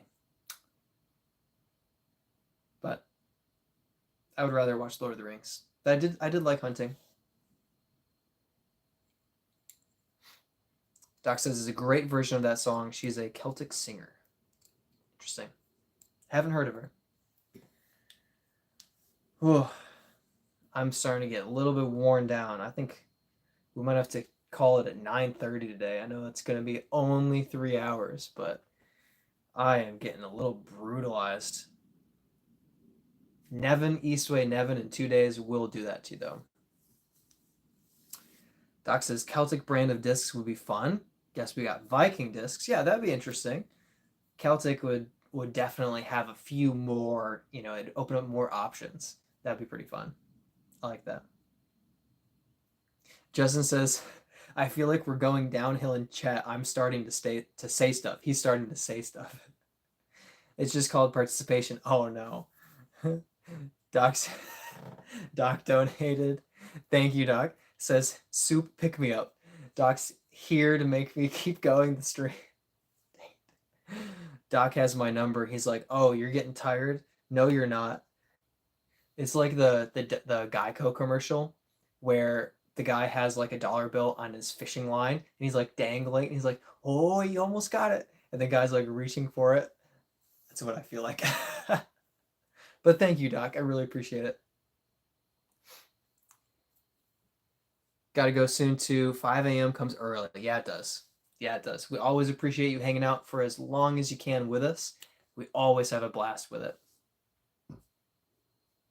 Fact says, I just ordered some Lunas as my choice for just ordered some Lunas as my choice for bulk putters. Excited to see if my practice sessions will get better by only using the same one that I feel comfortable with. I think it will. I think it will. I had a mixture of classic Wardens, hybrid, lucid, and prime for my putting practice, and it was fine. But when I got to all Warden primes, my putting started going up. And I know some of that was the attention I was putting into it, but I really think having a stack of identical putters makes a difference. So I really have a lot of hope that that happens for you too, that you just find that extra bit of success. heading into your putting practice. I'm excited for you. Doc says, me too. I'm happy trying different discs. Don't know how many types of putters I got. Yeah. Putters are interesting because I feel like I keep getting random discs from people and from tournaments, although not so much. I don't have players packs anymore, but I keep getting like all of these mids and drivers to try out, but I don't ever get putters. People don't usually give me a putter, or I don't usually get a players pack for a putter to like try it out unless it's a glitch, something to throw, the pitch or the parachute, stuff like that. But it's interesting because so many people are picky about their putter and they already have their putter. That actually trying out new putters seems a lot more rare than trying out a new mid, trying out a new driver. But I don't know. Putters are too intimate. Yeah, it's like they're part of your disc golf identity. Is like you have your putter, but like I have my Soul, Echo, and Brave. Those are integral to the bag. But if I find that I replace the FD1 or the Trail, it's like, or even the Hurricane, it's like, I like those discs. They fly well for me. They're in the bag for a reason, but I wouldn't be heartbroken if I upgraded or switched to something that flies a little bit better. But when it's like your putters, oh, you just don't want to let go. You just don't want to let go. Drivers are like your shirt, mids your shorts, but putters are like your underwear. That's not bad. It's like, yeah, you might be like, oh, I don't like this shirt. Oh, it's too warm out. I'm gonna change my long sleeve and put on a short sleeve. But yeah, unless you get super sweaty, you keep your. John, John Bag says, "Holy disc golf." Yep. Thanks for joining us, man. Yeah, we got a lot of discs, a lot of disc golf discs. Chilling, hanging out, chatting a little bit about disc golf. Showing off my Brave, one of my favorite discs. Shorts keep you feeling comfortable. Drivers you're showing off in with stamps. Bailey just picked up a couple of the Ricky Proto putters. Gotta say, I'm a big fan. Interesting. Interesting. Yeah. That's really cool. I have been kind of waiting to hear more about Ricky's Discraft discs that are selling. So yeah, you have to keep me updated on that. How are they, like, really pretty stable, or are they like neutral? Ooh, John Bag says, what state is best for disc golf? Ooh, what state is best? I mean, at the moment, I'm in North Carolina, in Charlotte, and Charlotte has such a high concentration of good disc golf courses available that I gotta say it's up there. Um, Texas is really good. California, of course, has to be on the list because they started. That's where disc golf started, and there's so many still like long-standing good courses in California. Um, Michigan has some beautiful courses, but it's harder to play like year round. Yeah, I'll have to say California and North Carolina and Texas have got to be three of the top five.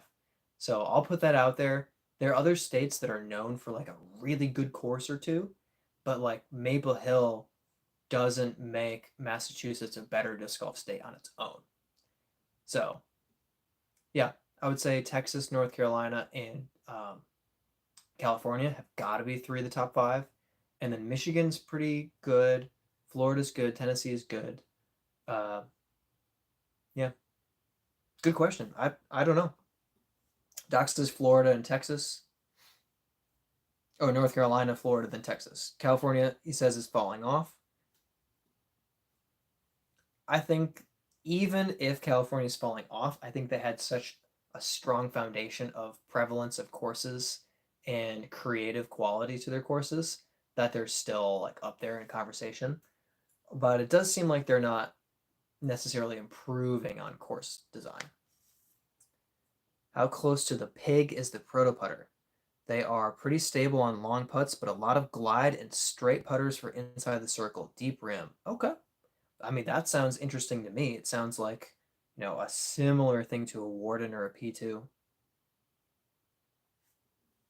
Interesting. Fact says, even though I love my forehand, I've been appreciating a backhand turnover a lot lately. Just looks so beautiful how it straightens toward the end of the flight. Something pretty about a backhand turnover that fights out at the end and just swings in where you want it. It's a beautiful thing. Yeah. That's something similar to the Warden. Ever try the West Side Shield? No. I've tried a fair amount of putters, but not a ton. Kind of like the main one or two putter from a couple of different manufacturers, but that's about it. Ooh, guys, I'm tired. Oh, Lord of the Rings, Fellowship of the Ring dropped to 33. Return of the King up to 33. Oh my gosh. We're going to end it on a tie. I have thrown a pilot, have not putted with a pilot. It was actually a pretty floppy one, so it didn't really like work for the push putt. Has anyone not voted who's interested in voting for either Fellowship or Return of the King? Because if I see either of those numbers change, then we will have our winner. But I'm tired and I've got to end the stream because I'm worn out from a long weekend. What do we got? Any votes left? Soup or clear discs? I will sell my vote. Soup or clear discs? Have I thrown the epic? I have not. I've seen it thrown. I've seen it thrown 450 multiple times, overhand shots. It's ridiculous. I have not thrown the epic. I'm interested in throwing it, but I don't think I have the arm power to really get advantage out of it. But it's a sweet disc when it's thrown well. I've seen it just get flipped over and then like flatten out and fly like a backhand. It's like ridiculous. Dude, caught the end. Yes, we're wrapping up, and make sure that I'm sure you got your vote in early for Lord of the Rings, but it's coming down to the wire. Fellowship is at 33%. Return of the King is 33%. What is my furthest distance ever thrown? Downhill about 500, and it was this D2 Air. Nope. And I almost hit my own car. It was wild. I threw with so much hyzer and just popped up and flew over. It's crazy. Okay. Return of the King dropped to 32. Fellowship was at 33, dropped to 32. I'm going to have to give it to Fellowship by a nose. Guys, thank you. I love you guys. Really appreciate hanging out together. It's been a blast. Sorry I'm so worn out today, but we had a great time in the chat. I will catch you guys soon with my weekly videos this week and live stream, hopefully next week like normal. Dude, just voted for The Hobbit because I haven't seen any. They both dropped. Maybe we'll have to keep it a tie. Whatever. Greetings from Russia. Sorry I'm headed out, but glad you came in for a couple seconds, man. All right, guys. Bye.